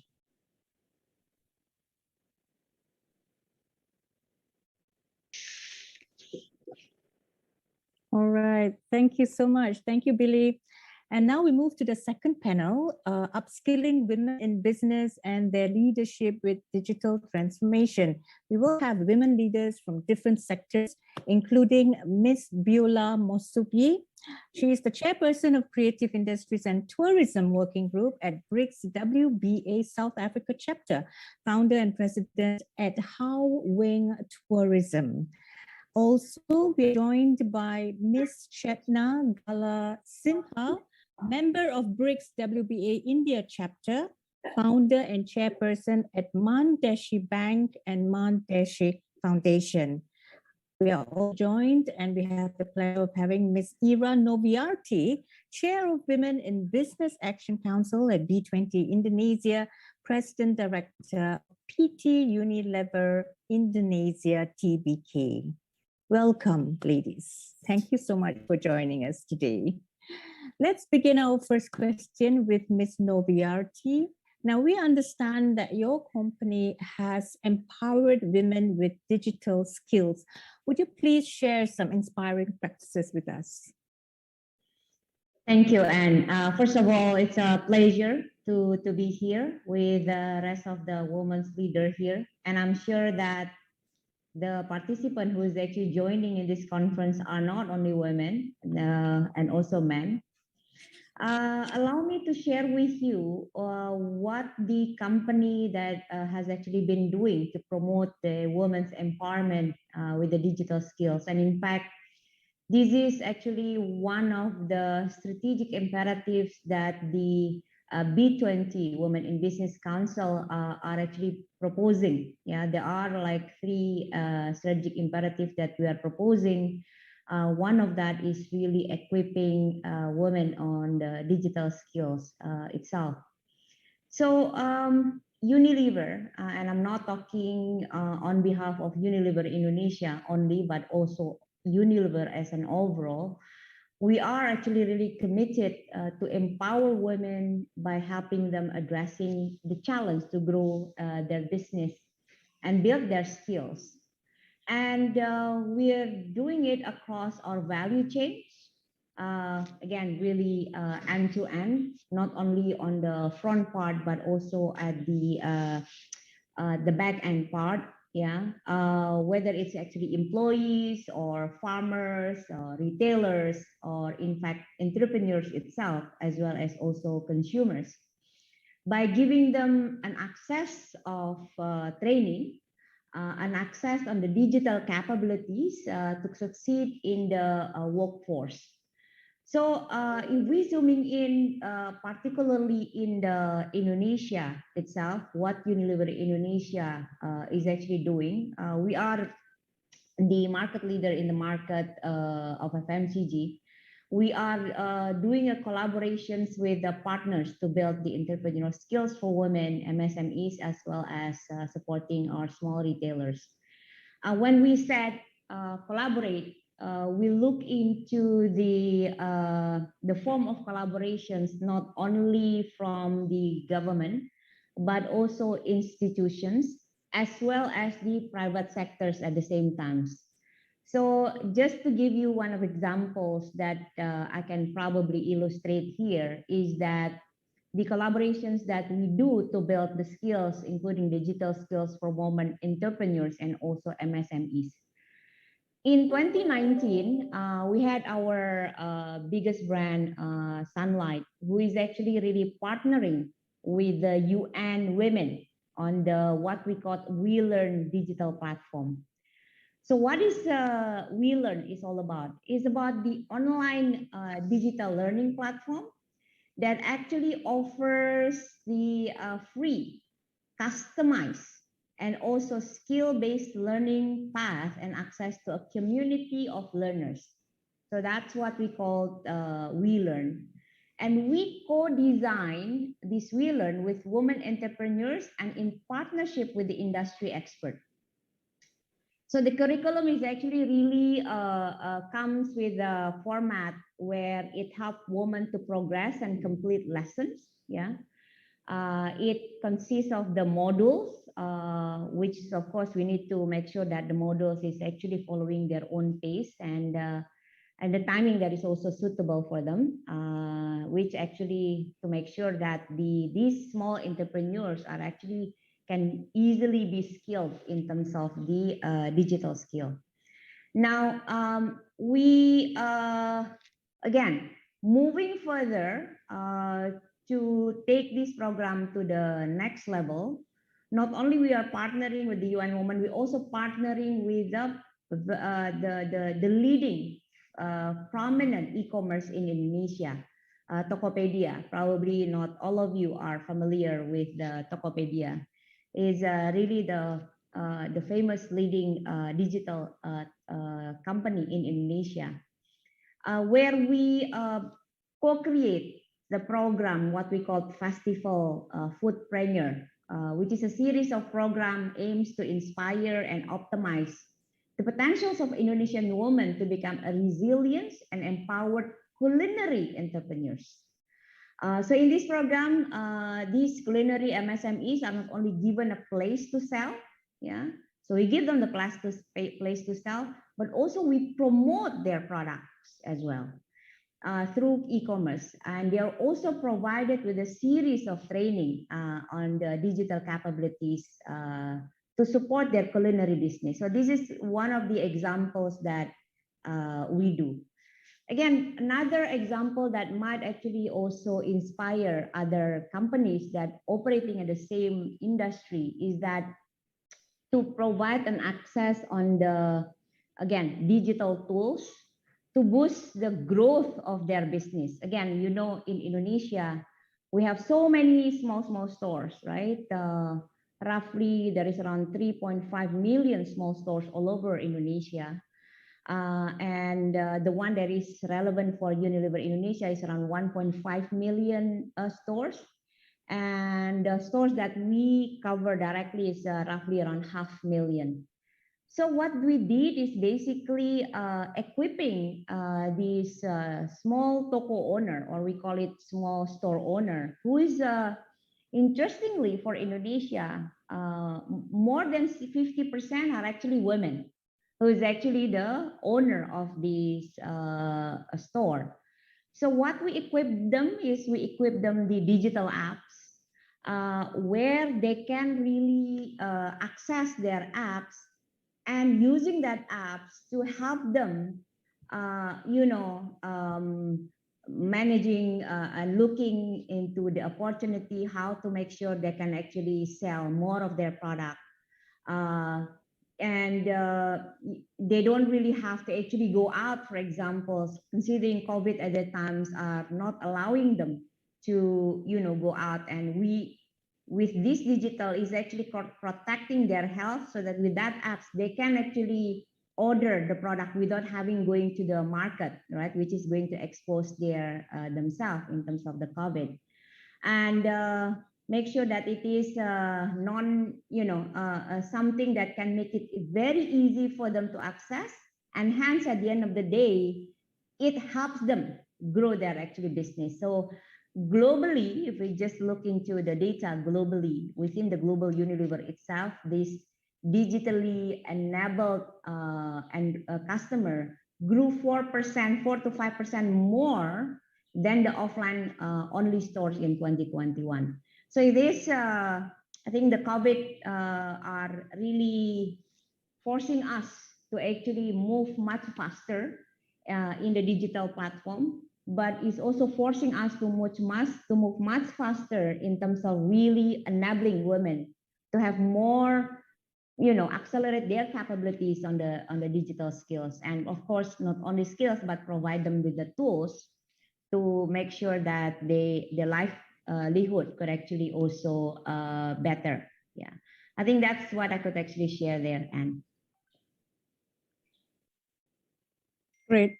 Thank you, Ms. Novriyati. Now, Ms. Sinha, I understand since 1997, you have been promoting financial and digital inclusion for women in recent years. So if we walk in small villages in India, we can find the large finance bank, Mahila Sahakar Bank. Could you please share how do you leverage digital tools in the banking industry to upskill women? Thanks. Thank you very much for giving this an opportunity to share the lessons I've learned from rural women. Now, as you mentioned, right, that if you go into the very remote small village, these women actually want to do digital banking, they want to do savings, they want to actually take loan and enhance their business. But everything is distance for them. Bank is not very close. Markets are not very close. They are in the rural location. So how do you do that? And what Mandeshi Bank did is that we started a digital banking and digital wallet for the rural women. This is the first bank in India which started a digital wallet for rural women. I would like to share a story and how did we learn from women. So Lakshmi came to the bank and she said, I want to have a digital wallet on my cell phone and I want to do the digital banking. Now Mandeshi Bank had the digital banking. The app was loaded on her cell phone and she wanted to do the banking. But when she started a wallet, it says that enter your PIN number. She said, you know what, Lakshmi said that I will enter my PIN number, but I don't want PIN number. Now our bankers, our managers, they were explaining Lakshmi that we will teach you, we will do financial literacy for you, but you have to have a PIN number. She said, no, PIN number is fine, but have something more than PIN number. And she said, what about thumb? Which means, what about biometric, right? She knows that. She has not been to the school. And then so we said, okay, we can adopt a biometric also to open your digital wallet. And so she uses PIN and biometric together to get an access to her digital wallet. After using that, you know what Lakshmi said? That see, only PIN number is not enough. Biometric is important. And you know what she says? That I am not asking only for access to banking, but I want control on my account. Anybody can take away my PIN number, but nobody will take away my thumb. So these are the lessons when you upgrade, when you empower women with the digital skills, they actually teach you that what type of solutions are required for rural women, for poor women. That's how we brought within our digital banking system, we went actually upskill the women. It's not only upskilling them, but it is also teaching the sector that when you're working with the rural people, when you're working with the poor people, what did I learn from Lakshmi, The lesson I learned from her was never give poor solutions to poor people. They are smart. And they want to use all the digital tools which rich people, urban people are using. And they want to use smartly. So this is how I have learned, and I'm so proud to share with you that today we have impacted 850,000 women who are using it, and in 2023 will be impacting 1 million women entrepreneurs. With this, I would also give you another example very briefly, that when people are on a remote location, they cannot come to the bank, they want to do savings and they want credit. People talk about microcredit, right? All over the world, people are talking about microcredit and joint liability groups. But during pandemic, what we saw was that it was so difficult even to come together. Then our women said that, why don't you give us individual loans on digital platform? Now we said, okay, we can create a special platform. We were saying, why not group? But they said that we want to have individual loans and have to have a control on our credit, and we cannot meet also now. So we created a digital platform where eKYC can be done, application form can be done from your place where you are on the business or you are in the field. You can do credit rating tool, then the loan sanctioning, and disperse the amount and do the transaction. Now, when I'm talking all these steps, you'll be surprised that when we started this credit product, within 2 days, 7,000 women did everything digitally, and these women had not been to the school. So this is what I say, that with this whole digitalization, there is an opportunity for people, for rural women, for poor people. They have not been to the school, but today they are using smartphone. They are telling bankers that with the SMS, give us the voice messages, and we are learning from them. So with this, I would say that when you are upscaling the rural women, when you are preparing them for digital tools, you are also preparing yourself to make the simple solution, be inclusive, and think of not just access, but think of control on the wealth of the poor. They should have a control on their wealth. They should have a control on finance. Thank you. Thank you so much. Let's move over to South Africa again. Ms. Musopie, you have led the development of e-commerce trading platform, connecting women across the African continent to trading and also contracting opportunities. Now, could you please share the latest situation and what lessons you can share with us? Thank you, Anne, and good morning to everyone. I firstly would like to convey our appreciation for being invited to participate in this auspicious workshop. Yes, indeed, I have been involved with the BRICS Women in Business Alliance in South Africa, and one of the major interventions that we have been driving is on getting small women entrepreneurs to get onto e-commerce and take advantage of what digitalization can do for their business in growing their consumer base, in growing their revenue streams. And so we came up with what we call Jonga. Jonga is a South African word, which means look at us. Look at us women, advance ourselves, look at us. In spite of the challenges, we are taking the lead and we are going to take the society along with us. In that project, we are firstly focusing on agriculture to contribute to food sustainability and food security. And what we have been doing in that regard is organizing small-scale women to start contributing in clusters to export markets that we have identified as being the most critical for us. And so under the agriculture cluster, what the program we have is called Umgibe. And in this cluster, so next month in August, it's actually Women's Month here in South Africa. So women in one of our provinces in KwaZulu-Natal will be gathering all of them small-scale farmers. They'll be coming together. And the big idea around the e-commerce platform that's been created to support these women is that firstly, we have identified soybeans as the one crop that we can use to collectively empower these women. And the idea is that we're starting now with 240 women. The plan is that within a year's time, they would have grown to 3,000. But the real impact is that within the 5-year plan that we have, we will have reached 400,000 women in this Southern African region. We would have impacted households.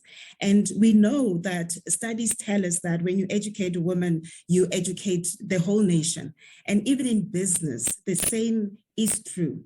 The more women are accessing entrepreneurship opportunities, the more we support women to digitalize. Those skills and knowledge are transferred to their communities, to their families. And so in the long run, in that 5 years, over and above reaching the 400,000 families, households in rural areas, we would have also transferred digital skills knowledge to those households as well. And so what will be happening in the next few weeks as women gather is that they will be assisted. One of the critical things which my colleagues have also mentioned is the issue of digital literacy, a sense that they will be able to use this platform with safety, ease of access, nothing complicated.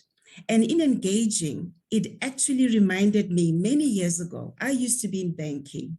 The days when, I don't know if some of you might recall, but savings accounts used to be, they used to use books, a banking book before ATM cards. And when that transition happened, it lost and caused harm to many rural communities who relied on that banking book to keep track of their transactions. And if they needed to transact, like Chetna was saying, they would use their finger. That was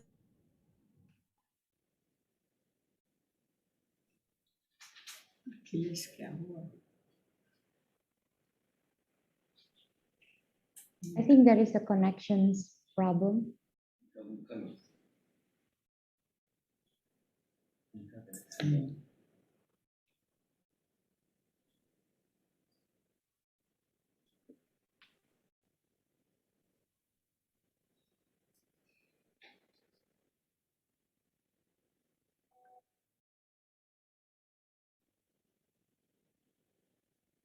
All right, we are having a bit of a connection problem now with Ms. Mosubie. Let's continue with Ms. Noviarty, and we do have short of time actually, because some of us would, including Ms. Chetna, would need to leave soon. So I suppose we'll try to make it very brief from now on. Ms. Noviarty, you are the chair of the B20 Indonesia Women in Business Action Council and launched a platform called OGWE, or One Global Women Empowerment, as an accelerator program to equip women entrepreneurs. Now, would you please share how can this program upskill women and their leadership in business? Thanks. Thank you for the questions. I try to answer this briefly, considering that the timing might not actually be with us. Yeah. We know that the government alone will not be sufficient, right, to make the significant and much needed dent in improving the women participations in the workforce.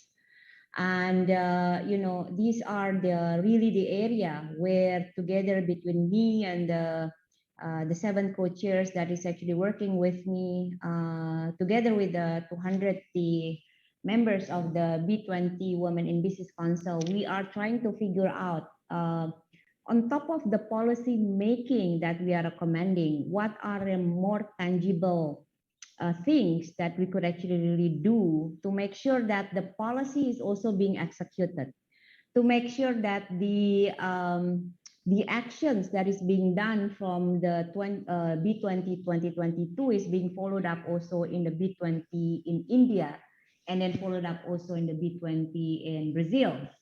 because the policy recommendations will also depends on how the government looking into that, how the G20 basically look into that and build that into their recommendation. So what we are proposing is really a practical initiative. We are forming or creating the platform what we call One Global Woman Empowerment Platform, or abbreviation is OGWE.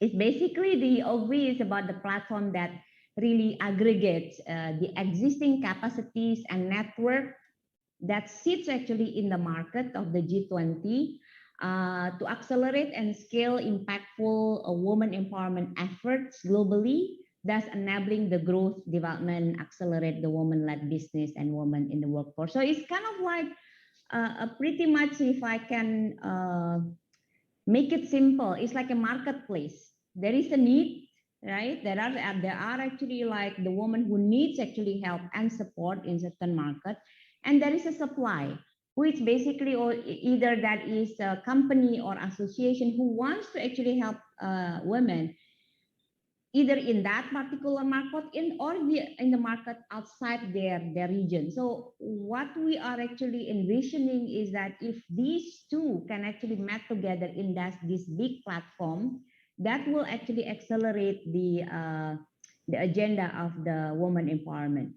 So again, the key stakeholders that will sit in this platform, it would be from investors, businesses, government, associations, the women leaders here itself could actually be participating in that platform, which will provide basically 5 services to all stakeholders, which involve crowdsourcing, how the stakeholders can share and promote ideas and successful policies or programs. It could actually involve, second C is about crowdfund, funders and investors to support programs of their choice by matching funds with the program owners. Curates, one-stop shops for training programs to guides and leadership and skills development. Give clarity and also communicate to inform stakeholders. So 5C, basically crowdsource, crowdfund, curate, clarity, and communicate. Excited with this, and we are going to launch this platform in August in Bali, when we have the B20 side event and back-to-back with the G20, B20 dialogue. And we are inviting more of the companies to be participating in this platform. And I'm truly looking forward to see what could the possible impact that we can create with this. Thank you so much. Thank you so much, Ira. Now, Ms. Sinha, since COVID-19, we've seen women suffering from the crisis. Now, can you tell us briefly, what are the main challenges for women to make a change in their business? And what do you think are the most powerful tools to help them? Thanks. And I'll be very brief, but you know what potential has come with this whole digitalization is that people like to come together, right? We like to have collectives, we like to work together. Now, during COVID, it was like you cannot be together. You are not going to meet each other. Then how do you actually network? How do you do business? Now, when at Mandeshi Bank and Mandeshi Foundation runs a business school and chambers of commerce, we created a digital chambers of commerce for women entrepreneurs. And what did we do is that we have an app where these all 1 million women entrepreneurs can come together on the app. And of course, what I saw in the presentation of MyyShop, it is absolutely right that wherever I'm sitting, wherever I am there, I am connecting with the client from distance. Borders are becoming blurring, right? Not only national borders, but we are close internationally also. So then we decided that why don't we have an app of these women, because they are in solos being there, but they are taking loan digitally, they are doing transaction, they can do marketing, with each other also, not only just buying and selling platform, but also marketing. So if all these women, so what we are now working with the tech companies is that to bring all these 1 million women entrepreneurs at with one app where they can network with each other. They can not only sell their produce, but they can learn from each other. That is one. And second, that maybe I'm looking, as I was saying the previous presentation, that you can bring both B2B and B2C together. Now, when I'm sharing this, actually very interesting thing which I saw, which our women started doing when they came together, that they created a digital app for animal markets. Now, can you imagine? I am doing buying and selling of the animal on the digital market. How do you do that? What our women did is that all women who were rearing animals, goats and buffaloes, they took a picture, put it on that platform and said, I want to sell my animal. And these women were trained digitally how to take a videos, how to click the pictures, how to display the product. We were doing with other businesses. But we saw that our women and women who were rearing animals, they started, because everything, there was lockdown, right? You cannot sell your animals, you cannot buy your animal. No market was taking place. You can transport goods, but to transport animals is another level. But I saw that, our women created a platform, and of course, Mann Deshi helped them to create the digital market for buying and selling goats, buffaloes and chickens. And you'll be surprised that our women did the video, posted the video of their animals, pricing of the animals, everything they could do it. What I mean to say is that if these women, if they are given the tools, they can change the world.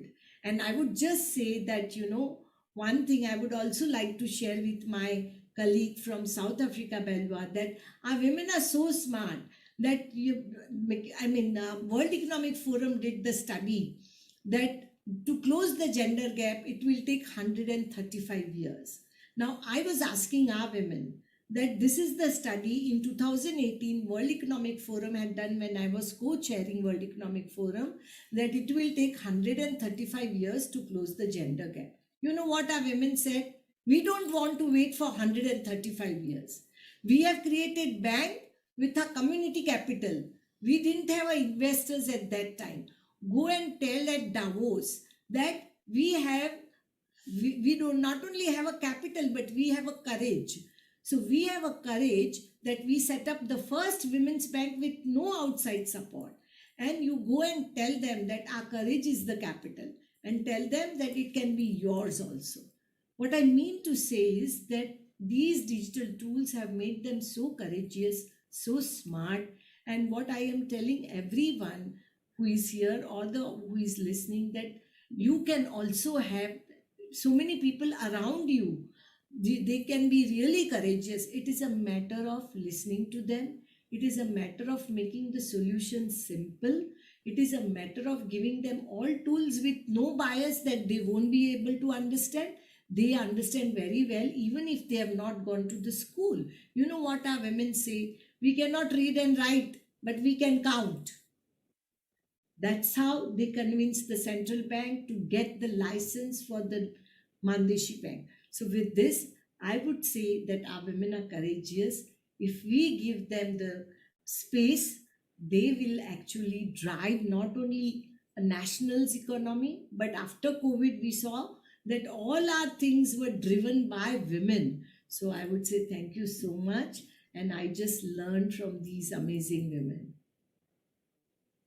Thank you so much. A very inspiring, highly inspiring story.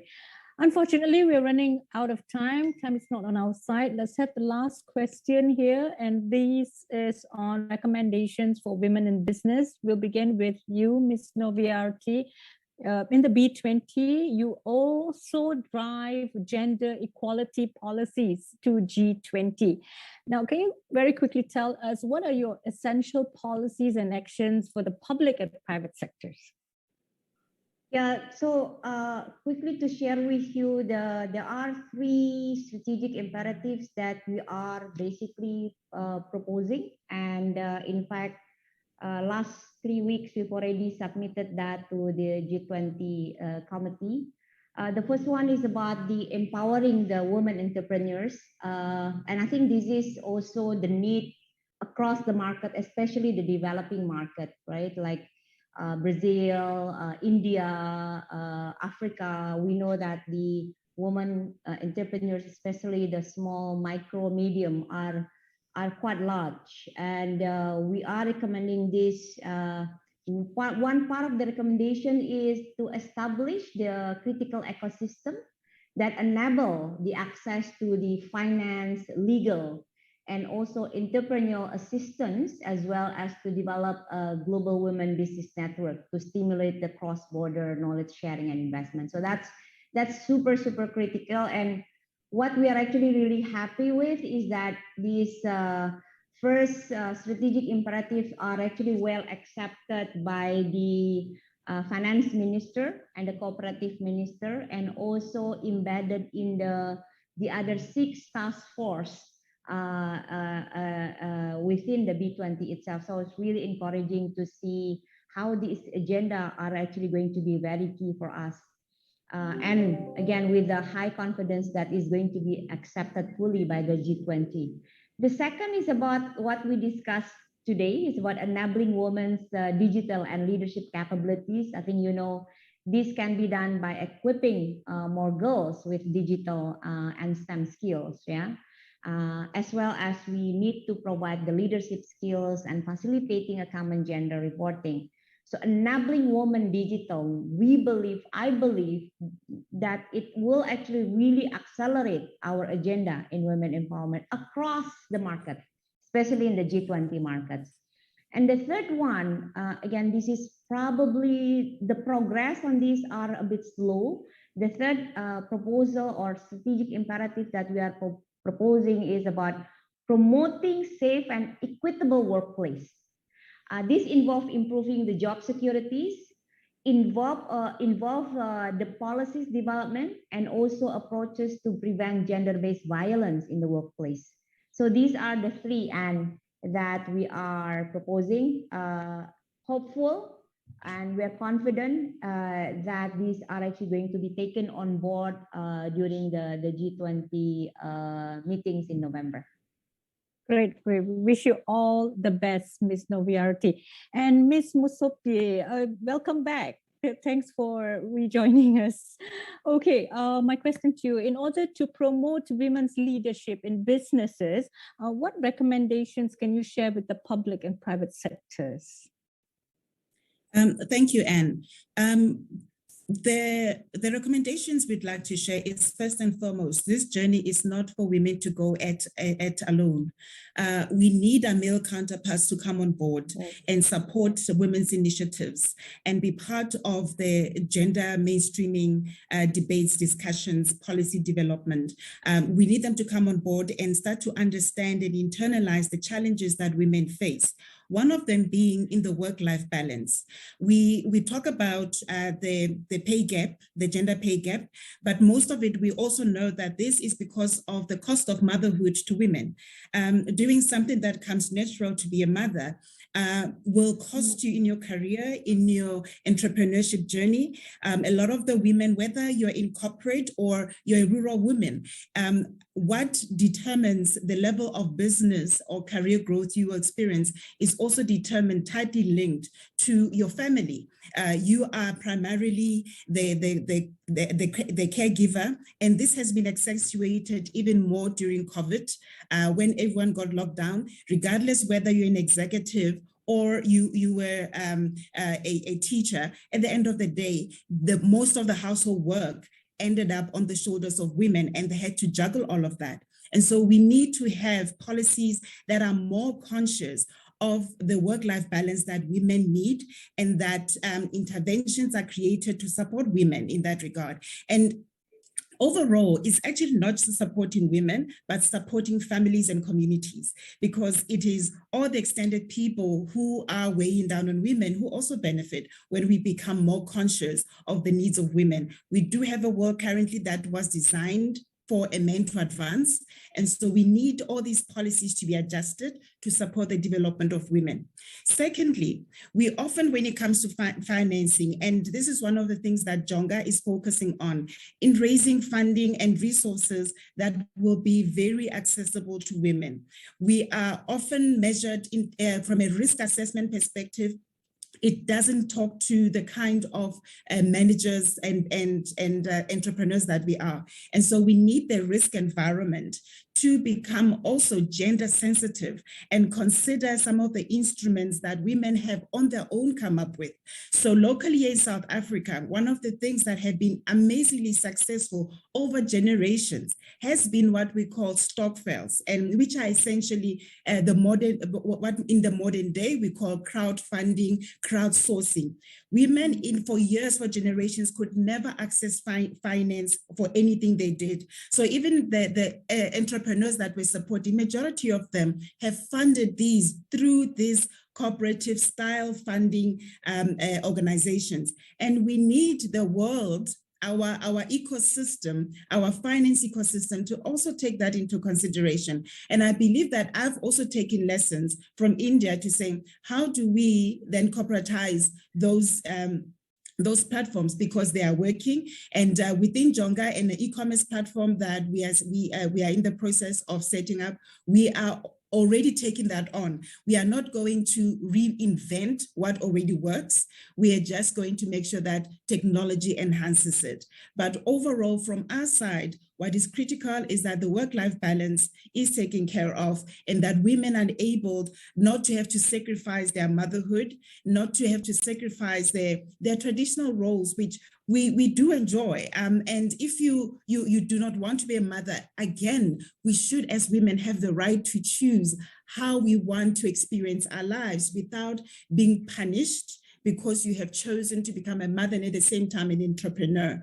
Our tools should be more friendly to a businesswoman as they would be to a corporate woman.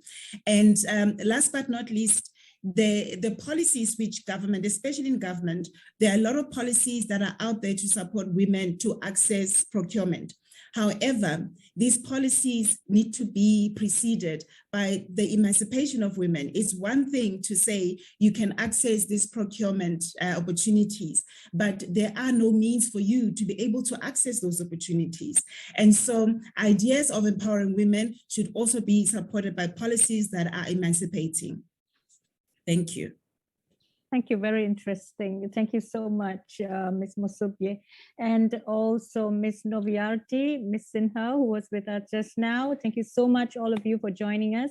We have now come to the last but very important session. We have research sharing on digital skills gap. Let's welcome, let's welcome with us Ms.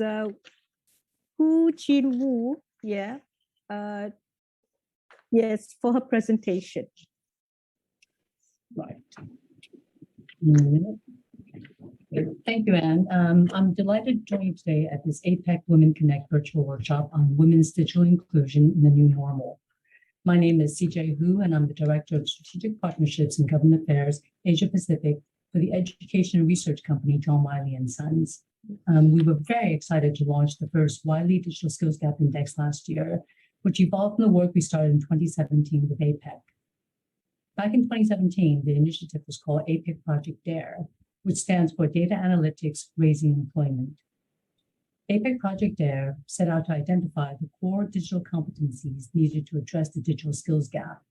And after identifying the needed digital skills, fast forward to 2021, when we set out to measure the global digital skills gap. We hear about the digital skills gap on a daily basis, but just how wide is that gap? And what are the digital skills needed? And which economy is better prepared in meeting digital skills demands? Is the STEM gender gap a contributing factor? And what does this mean for the competitiveness of economies? If we have a better understanding of the skills gap and the gender gap, we can work together to close that divide and chart our progress along the way. but to manage it, we need to first measure it. Next slide, please.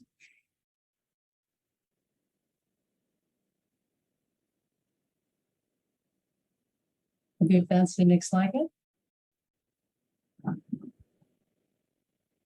Okay, great. So there are two parts to the Wiley Digital Skills Gap Index. We conducted a survey of subject matter experts from the 21 APEC economies, and we used secondary sources for all 134 economies included in the ranking to compile the results of the index. You can find the full methodology on the DSGI website. 6 pillars we used for the ranking, and I'll briefly go through some of them, with a closer look at the most important pillar, pillar 4, which looks at the supply, demand, and competitiveness, including the STEM gender gap. Next slide.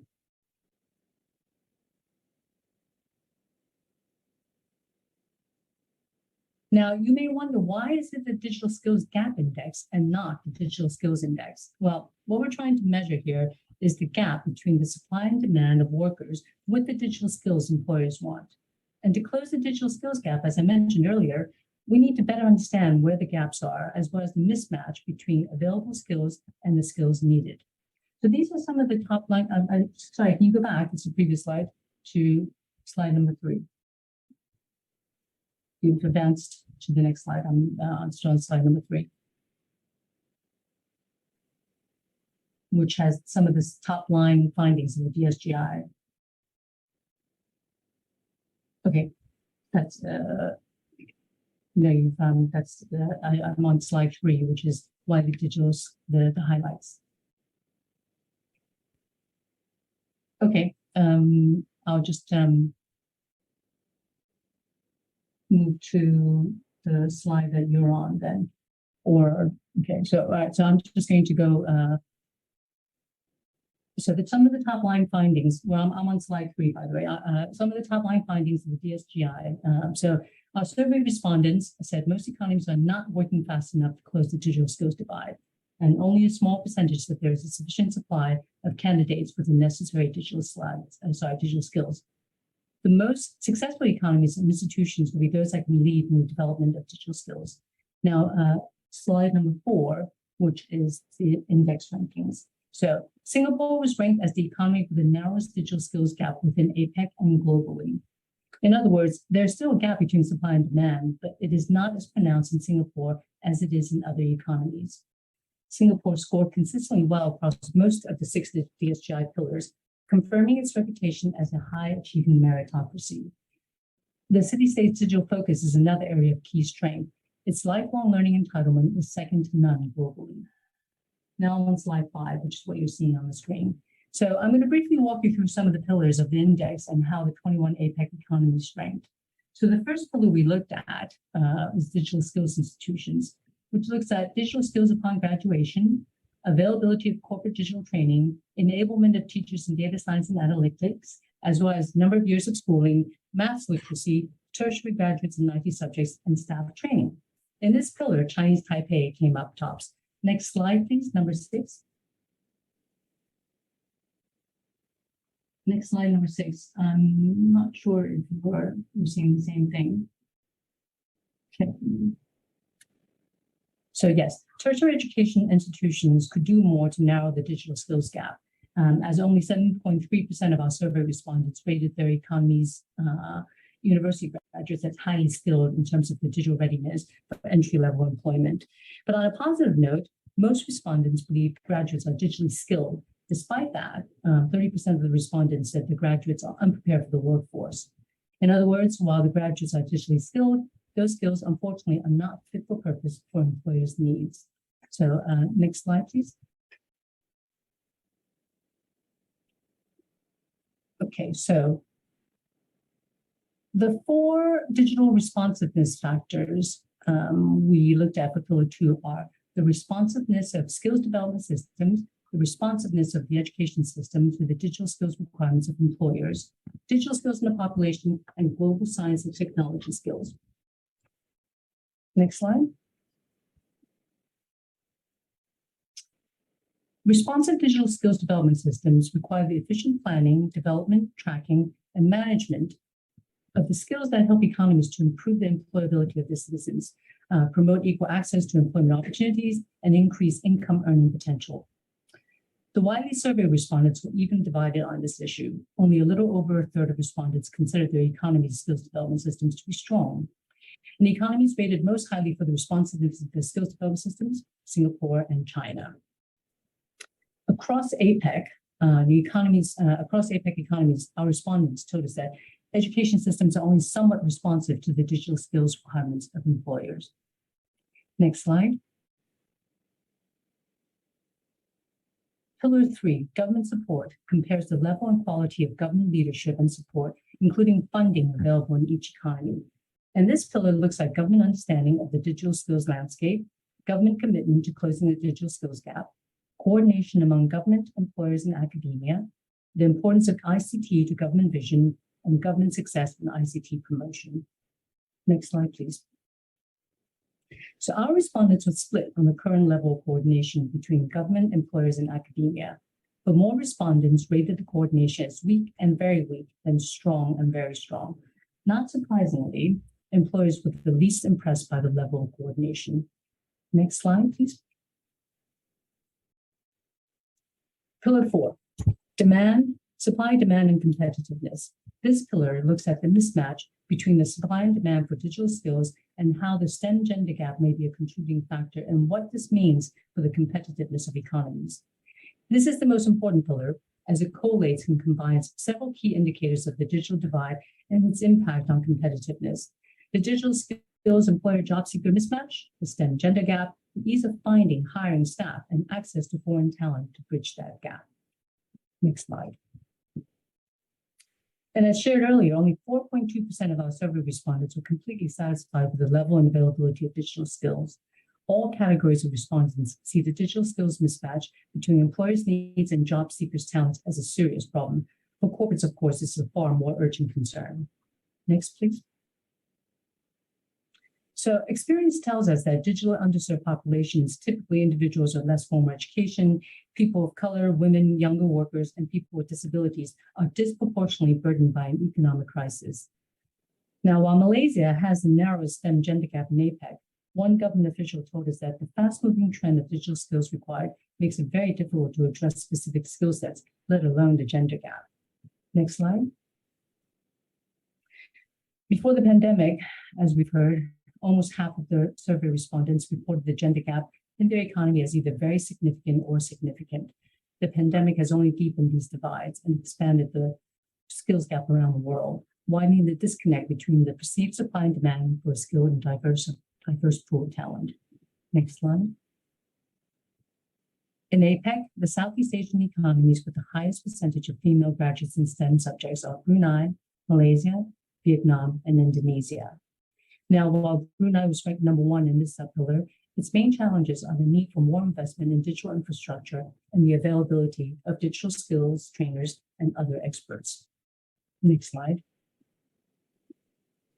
Aside from the Digital Skills Gap Index, Wiley conducted a survey pre-pandemic of APEC digital subject matter experts. And one of the questions we asked was how to encourage more girls and women to enter STEM fields. Our respondents echo the adage, you can't be where you don't see. It is imperative to showcase female role models, including STEM subjects earlier in education and improving STEM pedagogy, as well as offering female students financial incentives to enter and remain in STEM fields were some of the other suggestions. Next slide.